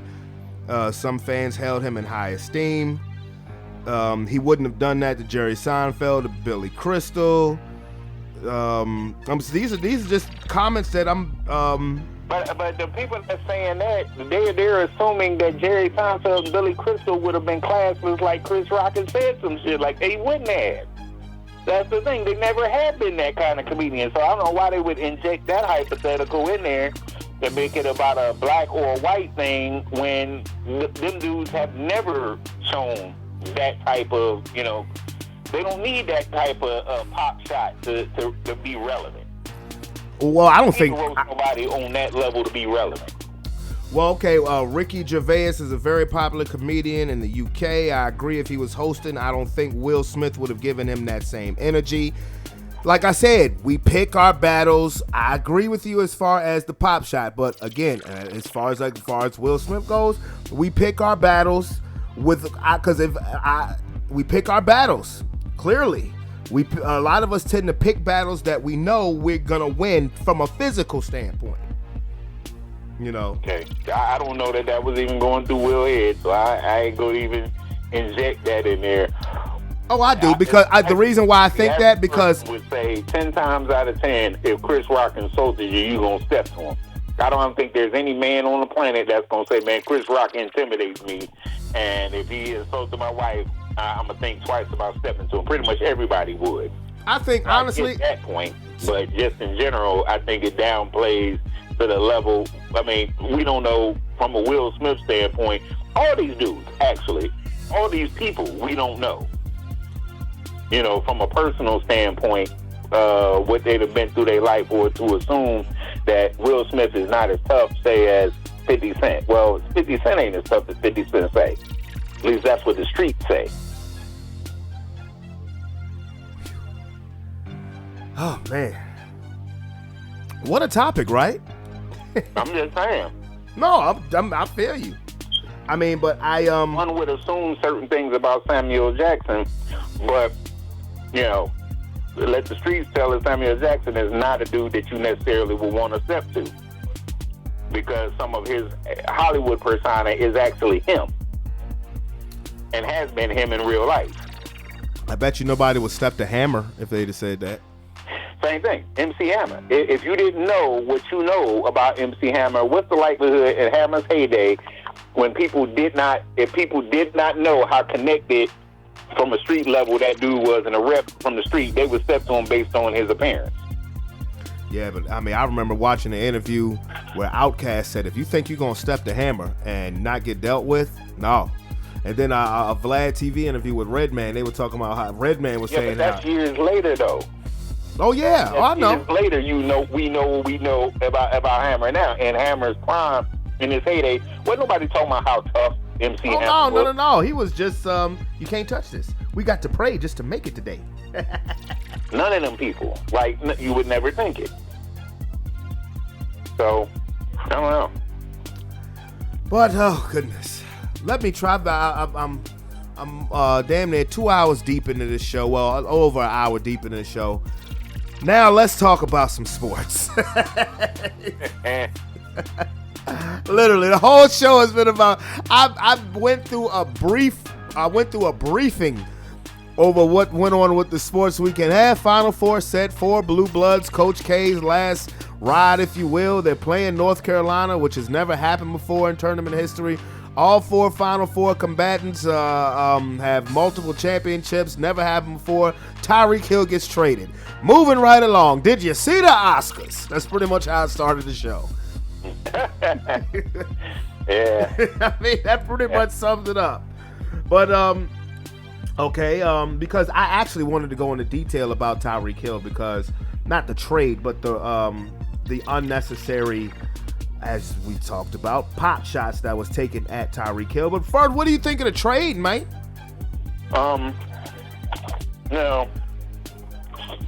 I think teams get to a point in success where they take a look at themselves and they say, are we better? Do we need to shake it up a little bit? And I think KC maybe looked at it and said they need to shake it up a little bit. I don't know that Tyreek Hill, getting rid of Tyreek Hill was the necessarily the shake-up move they needed to make. Maybe they need to make it on the defensive side of the ball. But, I mean, they got value. Like, they certainly got value. And this is the year to do it because there's a lot of wide receivers coming out in this draft. 5 draft picks for a non-quarterback. Ain't that crazy? Yeah. So. Okay, so what do you think about it from the side of Miami? I think this is a Patua. If you don't do it now, this year, Miami gonna go in a different direction. Because you got arguably the two fastest dudes in the NFL. You have the fastest wide receiver core in the NFL, hands down. Not even close now. So they put you in sort of in a position to succeed. They still got some holes to fill, but certainly from a talent standpoint, you got weapons. Well, here's the interesting part that I see about it, because remember, before the hip injury Tua had, he had a track team at Alabama. With the receivers, you had Devontae Smith, Waddle, Jerry Jeudy, Henry Ruggs. It's a track team, which is now pretty much what they've gotten him in Miami. Tyreek, Jalen Waddle, Devontae Parker, Cedric Wilson. I think Devontae Parker's still there, but Cedric Wilson and Gesicki's a very good tight end. But the interesting thing to me is that their coach, Mike McDaniel, he was the 49ers offensive coordinator. He's a running coach. While he's an offensive-minded coach, but his specialty is finding creative ways to run the football. So I'm expecting to see a lot of wide receivers in the backfield like they did with Debo. Maybe not to the success or to the degree, but it's going to be interesting because I'm sure Miami fans want to see Tua throw that thing down the field. What do you think? Well, Devontae Parker's asked to be traded. I'm pretty sure he does. I'm pretty sure he did. Yeah. So there's that. And I think from a coach standpoint, although this is your specialty, you gotta kind of tailor your team to your personnel. I can't very well see a lot of Tyreek Hill lining up in the backfield like Debo. Well, the Dolphins did sign Raheem Mostert, which now makes perfect sense. He followed his offensive coordinator to another team. Yeah, but you gave up a lot. You gave up a lot for a particular weapon. You got to utilize them. Absolutely, but this is what has happened now is what you were afraid of and why you were rooting against the Rams to win the Super Bowl, because what you were afraid of has now come to fruition. This a copycat league, dog. Teams are gonna now say, fuck them draft picks. The draft, for all intents and purposes, while the NFL is gonna still over dramatize it to make it sell, the draft really, in retrospect, is gonna be, well, matter of fact wise. Because now with teams who think they can win now, what they're going to do is they're going to go out and give all of their picks for players who they don't have to develop. They've already been developed. But now, because you saw the Rams for the last 4 years, have a mentality of, fuck them draft picks. I'm going in, I'm going hard, or I'm going home. And now that it's actually won a Super Bowl, now copycat league. What have the Broncos done? What did Oakland? What did Vegas just do? What did Miami just do? All on the strength of, fuck them picks. I think I can win now if I get X weapon. So you may be you may be an undercover Bengal fan next year, bro. Oh, I might be. Yeah, I'm only saying that based on your principle. If you like seeing players developed, Burrow, Mixon, Boyd, Higgins, Chase. All from Cincinnati. I'm gonna stay a Cowboy fan because I know you're not gonna quit the Cowboys. Guys. We don't pay free agents. No, I'm not. I know you're not gonna not be a Cowboy fan, but I'm talking about as far as in principle. Like, I'm a Laker fan, but one of the reasons why I fuck with Golden State so hard is because Draymond, Clay, Steph are all born and bred there from an NBA standpoint. Well. No, but I'm saying that for the same reason, because I won't get too deep in it because it's speculation. Nobody knows for sure, but certainly we take that stance that we like our guys, and they pass on a lot of free agents that make sense for the team. Simply because they've had this mentality for a long time. We're going to draft well and we're going to develop from within. Well, that don't always work. So, and a lot of times fans ain't trying to hear that, especially if it's a glaring hole in an area where, and it's a star name out there. People want that pop. So, I don't know. On the one hand, I do believe there's a formula that can work, but also it's been proven that, you can go ahead and buy a Super Bowl too. Because now we've seen it happen. And I don't want to necessarily say buy, because football is the ultimate team sport, but your biggest stars on the team are not, were not drafted and developed there. So, like I said, copycat league. Yeah. Copycat league. Now, when it comes to Tyreek Hill, what I wanted to get in about was, and this actually came from my favorite sports podcast, which is Dan Le Batard and Stu Gatz. But when the Tyreek Hill trade happened, one of the things that was brought up was one of his past transgressions, the incident that he had, the most recent one being 2019. And I don't know, did I send you the video that I did about that?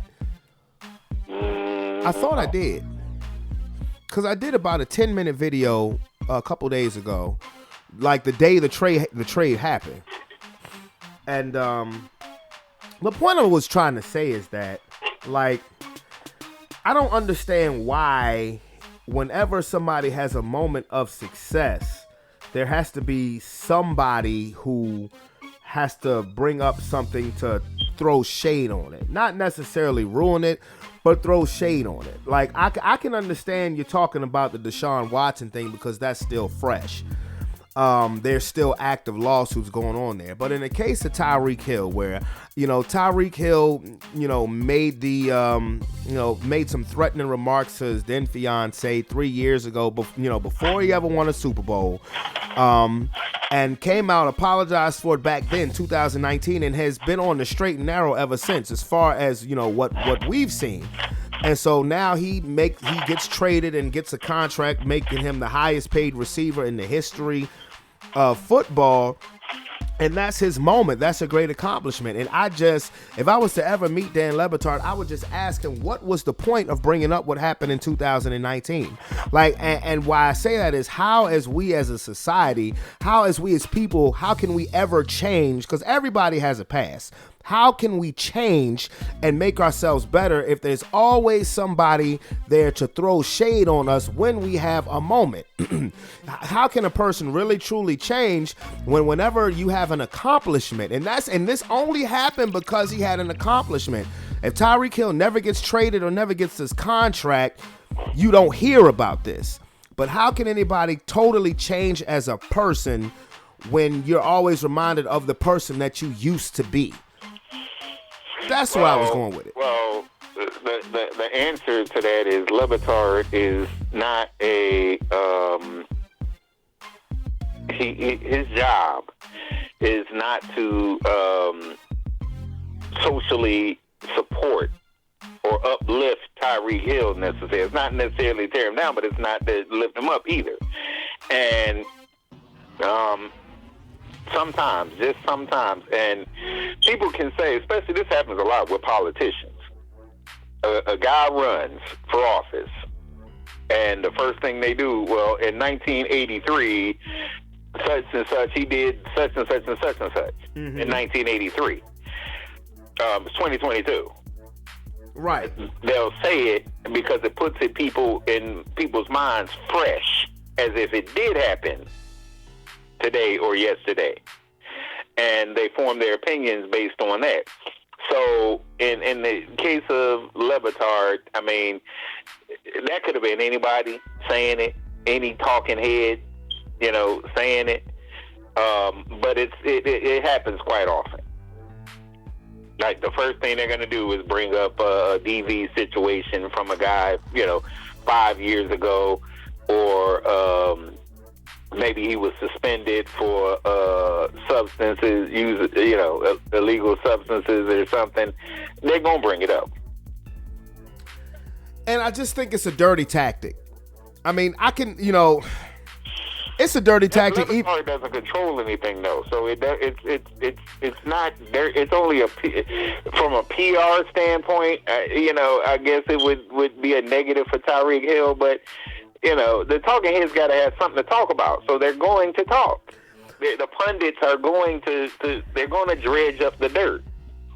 No, I get it, and I understand all of that, but at the same time, these same talking heads will say everybody deserves a second chance, blase, and it's not just journalists, that do this. I mean, we as just a society of people do this, so much. And it's just crazy that this is one of the things I wanted to talk about. Then what happens at the Oscars last night happens. And I know that, this is something that's going to get talked about 20, 30 years from now, long after Chris Rock and Will Smith are either dead or have completely gotten over it and, reconciled. You'll always see this. But in a case like, when particular, and the thing that gets me is that this just, to me, it just happens so much more frequently to black people. And I give an example. All of the stuff they was trying to dig on Chauncey Billups when he got accepted for the Portland Trailblazer coaching job. The shit that he did back in college, which was 25 years ago, over 25 years ago. Or Jason Kidd when he got the job for the Dallas Mavericks. Oh, he caught the DUI back in 2011 who gives a fuck? But, when Josh Allen got his mega contract last year, you didn't hear anything about the racist social media post that was made. You heard about it when he was drafted, but you didn't hear about it again when he got at that time was one of the biggest contracts. Well, it still is. But when he got his big contract, you just didn't hear nothing about that with Josh Allen when he signed his deal. Only negative thing that I think should have been said about Tyreek Hill should have been in the football context. As will he perform? Will he get the same type of numbers with the Dolphins that he did with the Chiefs? That's just my opinion, because I think it's just petty. I understand talking heads need something to talk about, but if it's not like the only person who should feel any type of negative way towards Tyreek Hill at this point in time, over 3 years later, is somebody who was directly affected by Tyreek Hill's comment. I mean, because since that comment, multiple All-Pros, Pro Bowls, Super Bowl, you don't hear nothing about it. He got a historic-making contract. Well, remember when that has nothing to do with nothing. That's just my opinion on it. Yeah, I mean, yeah, but we don't. The difference is we don't get paid to have that opinion. So sometimes, as I said, those talking heads, they will dredge up just to have something to say. Whether it's relevant or not in the big picture doesn't even matter. It's taking up a block of time, and it's keeping the subject fresh or refreshing a dead subject that people may have forgot about. So, it is what it is. It happened again. Politicians. We live where we live. We had a governor that blackface. Remember that? Of course. What did that do at the time? What was he accused of at the time? Irregardless of it being in a college yearbook? Yeah. That's true. And it's funny because Power did one of their episodes kind of mimicking that story. But yeah. Yeah, so that's what the talking heads will do. I mean, they get paid to do that, so they want to be made relevant too. So they'll say good. You got to remember, good or bad. If it makes people tune in, if they tune it in because they think you the smartest guy, the most knowledgeable guy about sports, or they tune it in because you're a jackass and you say some of the most outlandish, dumb shit involving sports, they're still going to tune in. So. Well, again, I can take. Oh, did you see Deshaun Watson's press conference? I did. What'd you think? I don't know what to think, honestly, because I've been of the mindset that there's some liars and then there's some truth. And in those lies, there's some truth. One of those females are telling the truth. At least one are telling the truth. The other is just trying to get part of the bag.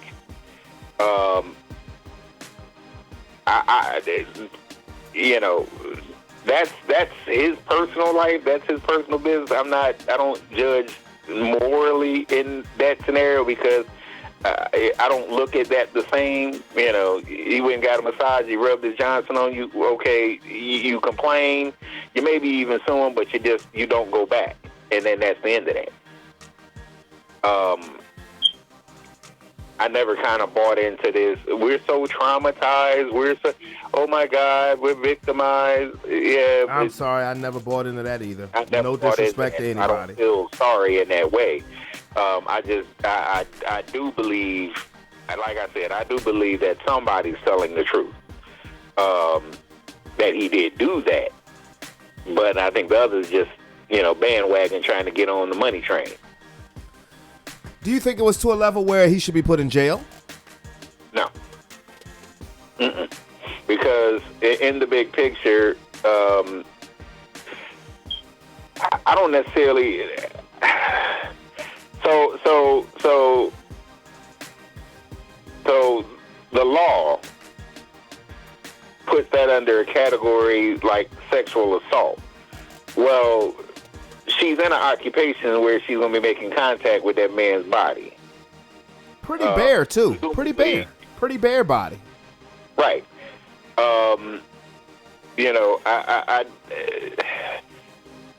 I don't think that's a jail punishable thing. I just don't. I don't. Even in like a workplace situation, if a guy brush up against a female, she feels uncomfortable. Yeah, you fire him, terminate him, and that's it, and keep it moving. That's why he needs to violated. He sexually assaulted me. No. I'm a black male.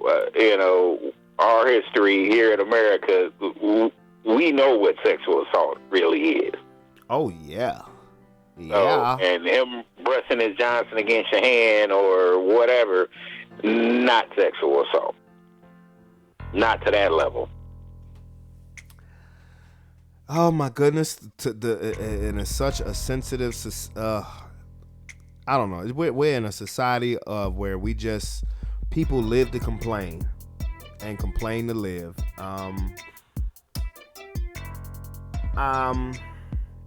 Do you think the NFL should suspend him? I know I asked you this last week. Okay, I'm a little biased in that opinion because I know what happened with Zeke. Consistency. If you're going to suspend one, you need to do it in all cases and not trying to be, pick and choose your battles based on what?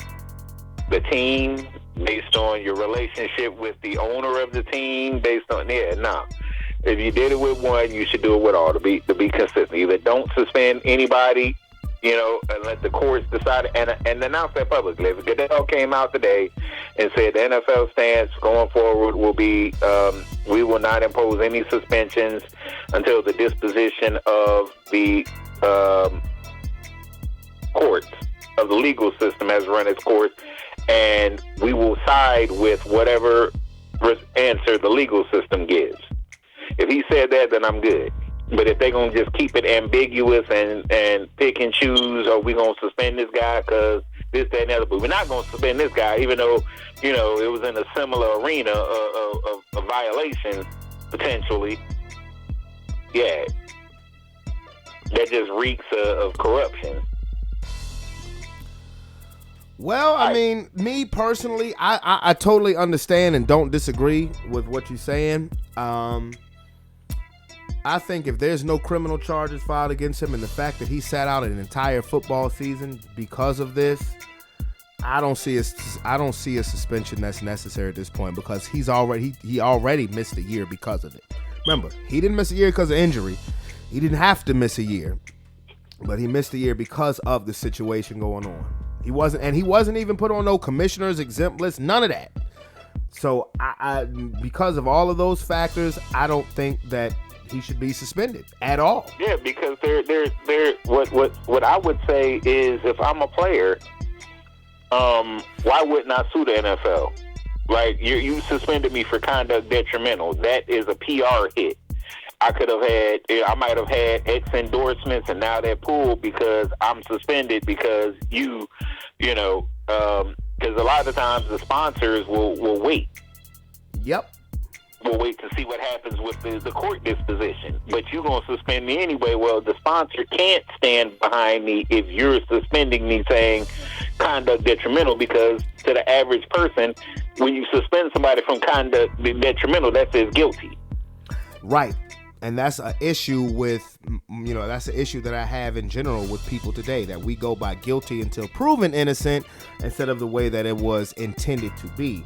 Now, if Deshaun Watson is not suspended for a single game, then that pick that you made is the Cleveland Browns being one of the favorites to win the AFC North. I will have to reevaluate that because I'm making my pick based on I think he'll be suspended.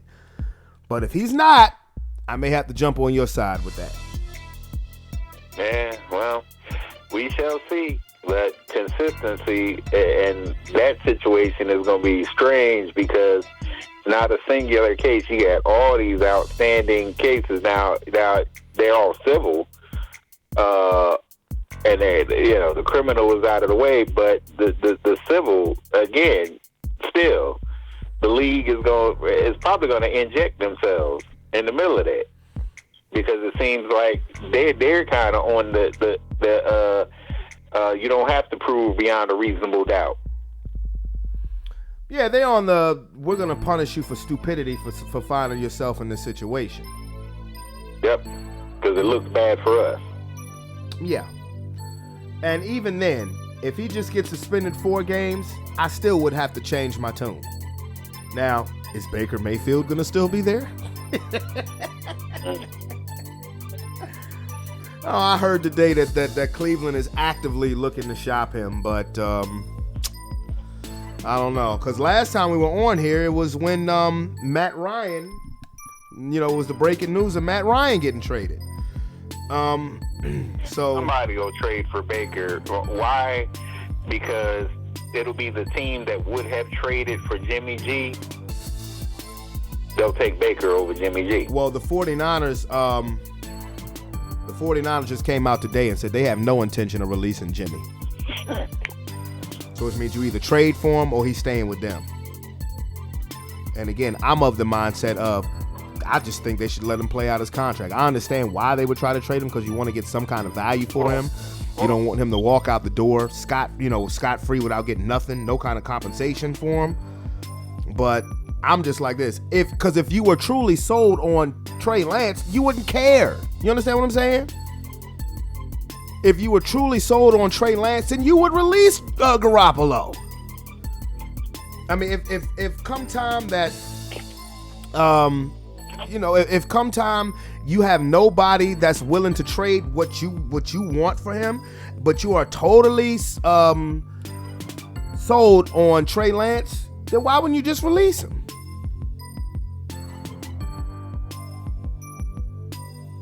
I mean, that's just me. Now, Baker, clearly, the teams are letting you know that nobody will give up anything. Like, they're teams who will be interested in Baker Mayfield if he's released, but ain't nobody trying to trade nothing for him. For now, anyway. Well, what say you?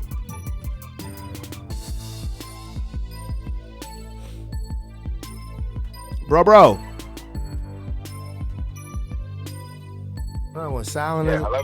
Yeah, I thought you were going to say you went silent as a motherfucker on me. No, I was answering the front door. Oh.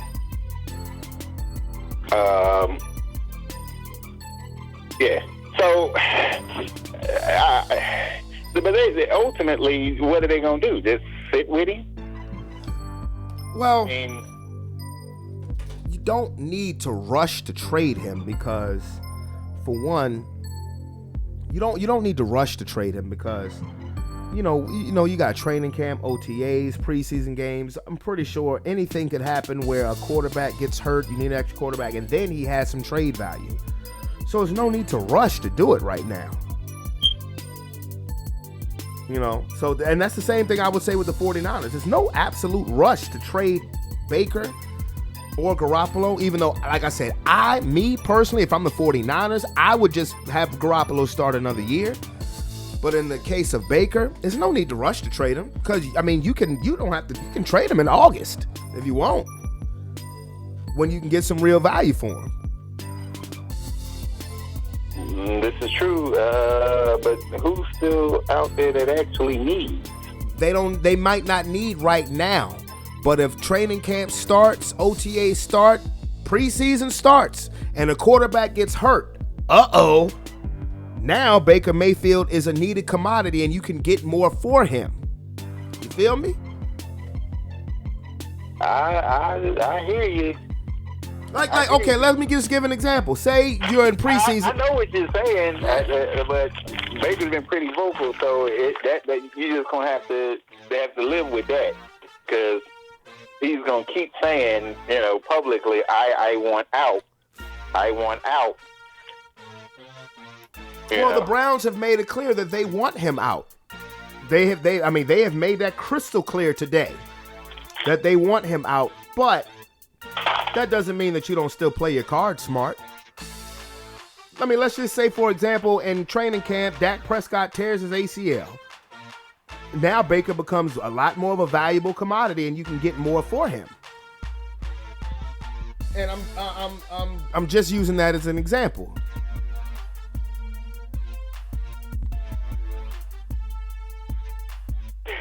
I'm silent because I was reading the Academy statement. They condemn Will Smith's clap.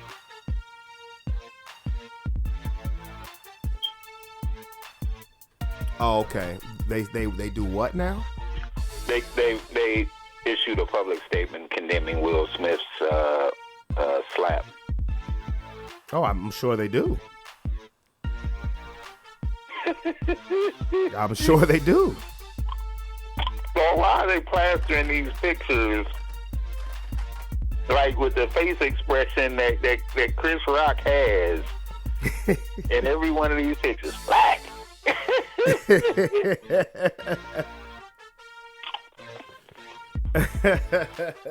And Lupita is nodding.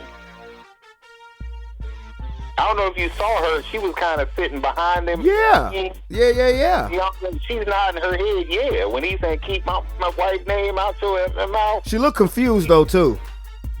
Initially, she did. But she's nodding, yeah, like, you know. That's one of them spur of the moment things. Your feelings is going to change, especially if you're there. Your feelings is going to change about it every 5 minutes.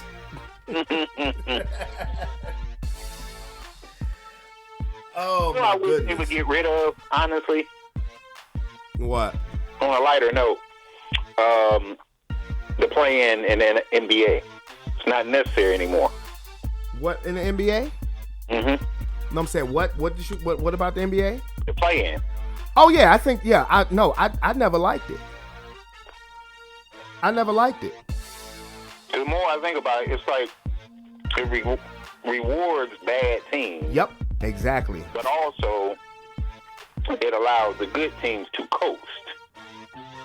Yep. It does. You know what I mean? It allows the good teams to coast. Because I'm sitting there looking at the Nets, and you ordinarily, in a regular, prior to the play-in, the Nets' hair would be on fire, like literally. They would be the talk of everything. You're not going to make the playoffs. Blah, blah, blah, blah, blah. Same thing with the Lakers. Even though now we are the talk of we're not going to make the playoffs. Or even the play-in. But no, I agree. I don't like the play-in at all. I don't. Because, yes, it rewards bad play. The Lakers don't deserve to be in the playoffs. And the Nets are on the verge of the same thing. Yeah. Yeah, and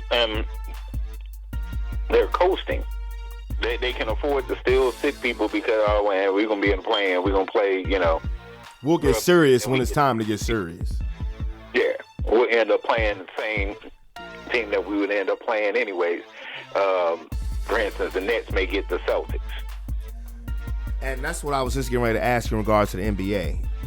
For one, what did you think about that little blow up on the Miami bench? I think you talking about people picking and choosing their battles. I think Jimmy Butler might want to leave Udonis Haslem alone. Right? That's the whole reason why Udonis Haslem still got a roster spot. Exactly. He's gone. Yep. Might want to leave him alone, Jimmy. But Miami's starting to unravel. I think that this has been a pattern now with Jimmy Butler. Everything is great when things is going great, but then things start going south a little bit, and some of that is his own doing. Some games he show up, some games he don't show up. But the whole point is, you step into the coach, how does that make the team better? How does that change anything? You want to be the coach. You questioning his fourth quarter decision making. I mean, when the team is having success, you ain't questioning his fourth quarter decision making. No, it doesn't. I don't know. And now the Boston Celtics have the number 1 seed in the East. Yeah. No, I mean, that's not that believable because as far back as 2 months ago, I was saying to you, there's only 5 games separating 1 through 6 at that time. And the Celtics was one of those 6.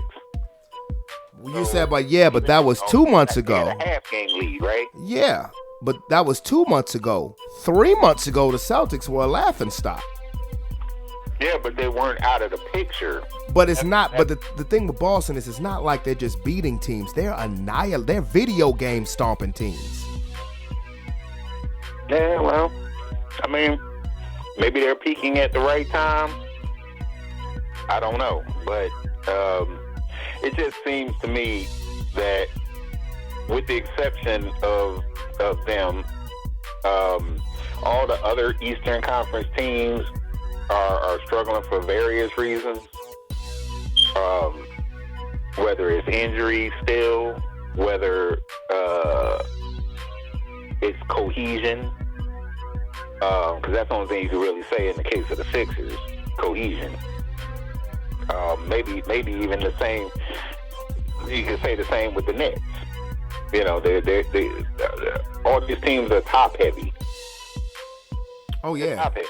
They got a couple stars, and if either one of the stars are off, they're cooked for that night.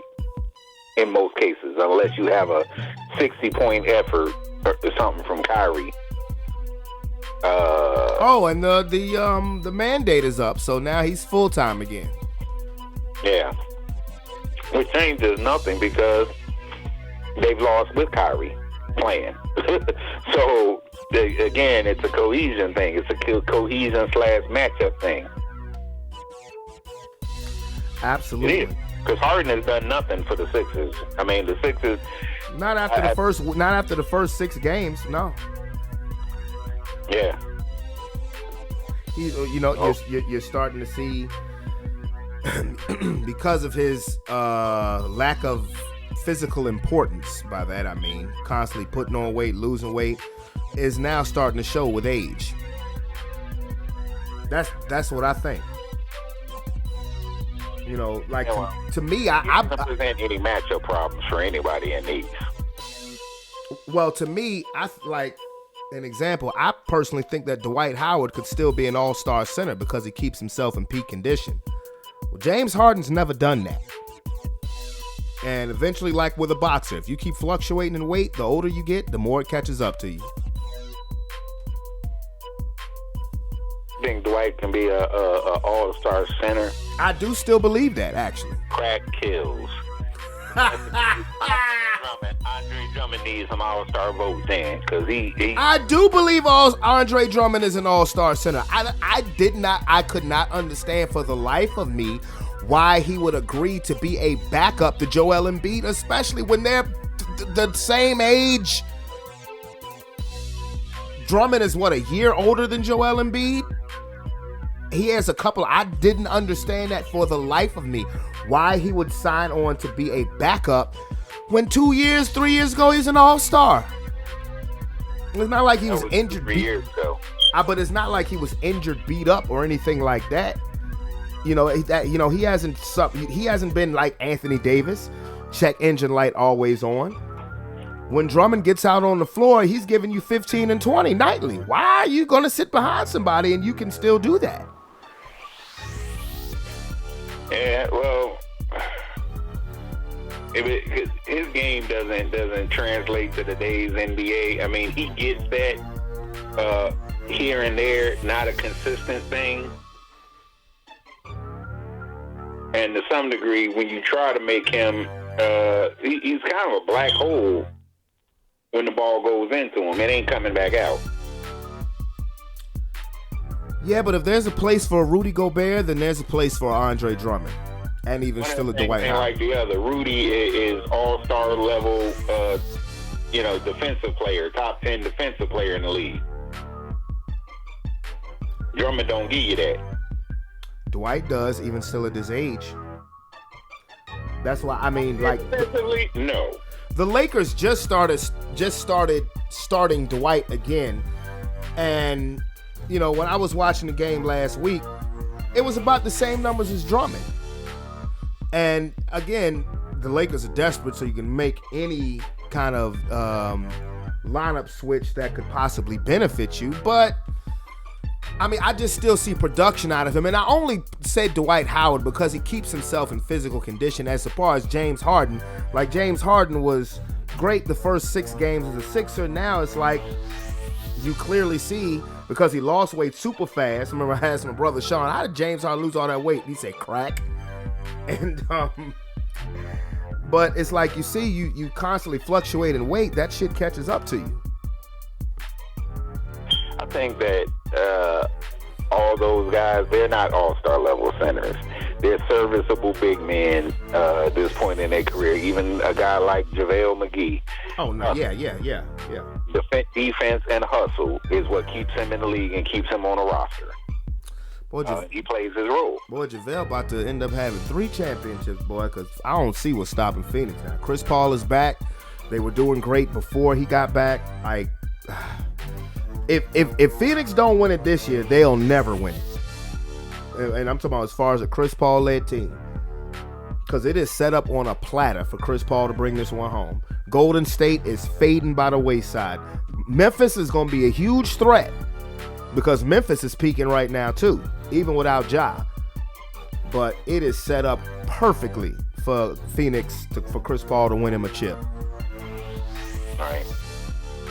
Yeah, I don't see, because they got depth, they got, they got everything. Central piece, but they play good defense. They got it all. Yeah, they got everything. But anyway, let me get off this phone so I can go get started on what I'm gonna feed these kids tonight, so I can give them dinner a little bit earlier, bro. Boy, the smack heard round the world. The smack heard around the world. I'm gonna get at you though, bro. Yes, sir. All right. Hey. Yeah. Side question. What do you think about this random character that they just introduced on Snowfall? Oh, the dude who just got out of jail? Yeah, Kane. He gonna be a problem. He gonna be a problem because that was apparently that was Kevin's brother. Yep. Yeah, that's gonna be a problem. You know who that is in real life, though, right? He looked familiar. You haven't watched the Winning Time Lakers documentary? Not yet. Well, he plays Norm Nixon in that documentary, but that is actually Norm Nixon's son. Really? Yeah, Devon Nixon. And because when I saw him on that on the docuseries, I was like, damn. I said, that is really good casting. I was like, he looks just like Norm Nixon. And when I looked up the characters, I was like, that explains it. That's his son. Yeah, I might have to check that out. Oh, it's a good show. Yeah, definitely. I'm trying to get through this damn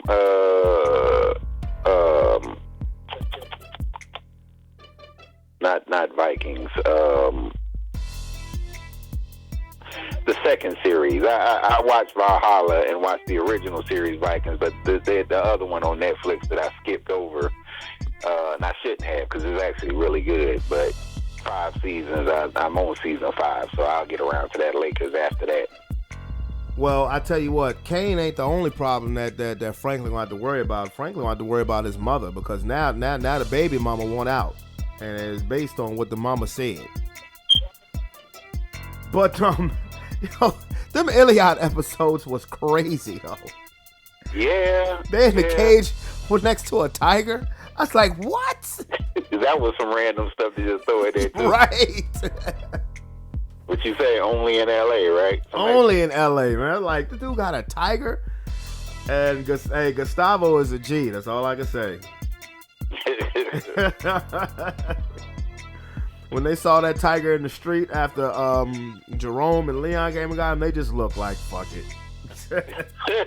Like, there's just a random man-eating tiger roaming around the streets of South Central. That's the thing I don't understand. How did the tiger get loose? He bit the dude's leg. Gustavo and them, he had Franklin get the keys, and they opened up their cage and left. How did the tiger get out of its cage? I have no idea, but the tiger saved Franklin's life. Because I can't imagine that the Gustavo left that cage up. Hell no, not while they was still around. Right. I don't know, but I mean, that was some crazy shit. So there's a random tiger on the loose in South Central.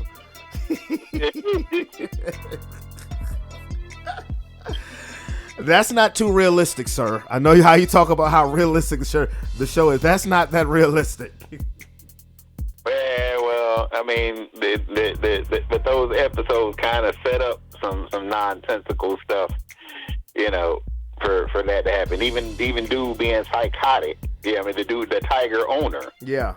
You know, shooting them and sedating them and shooting them darts in there. You know. So. But anyway, but I'm gonna get at you, homie.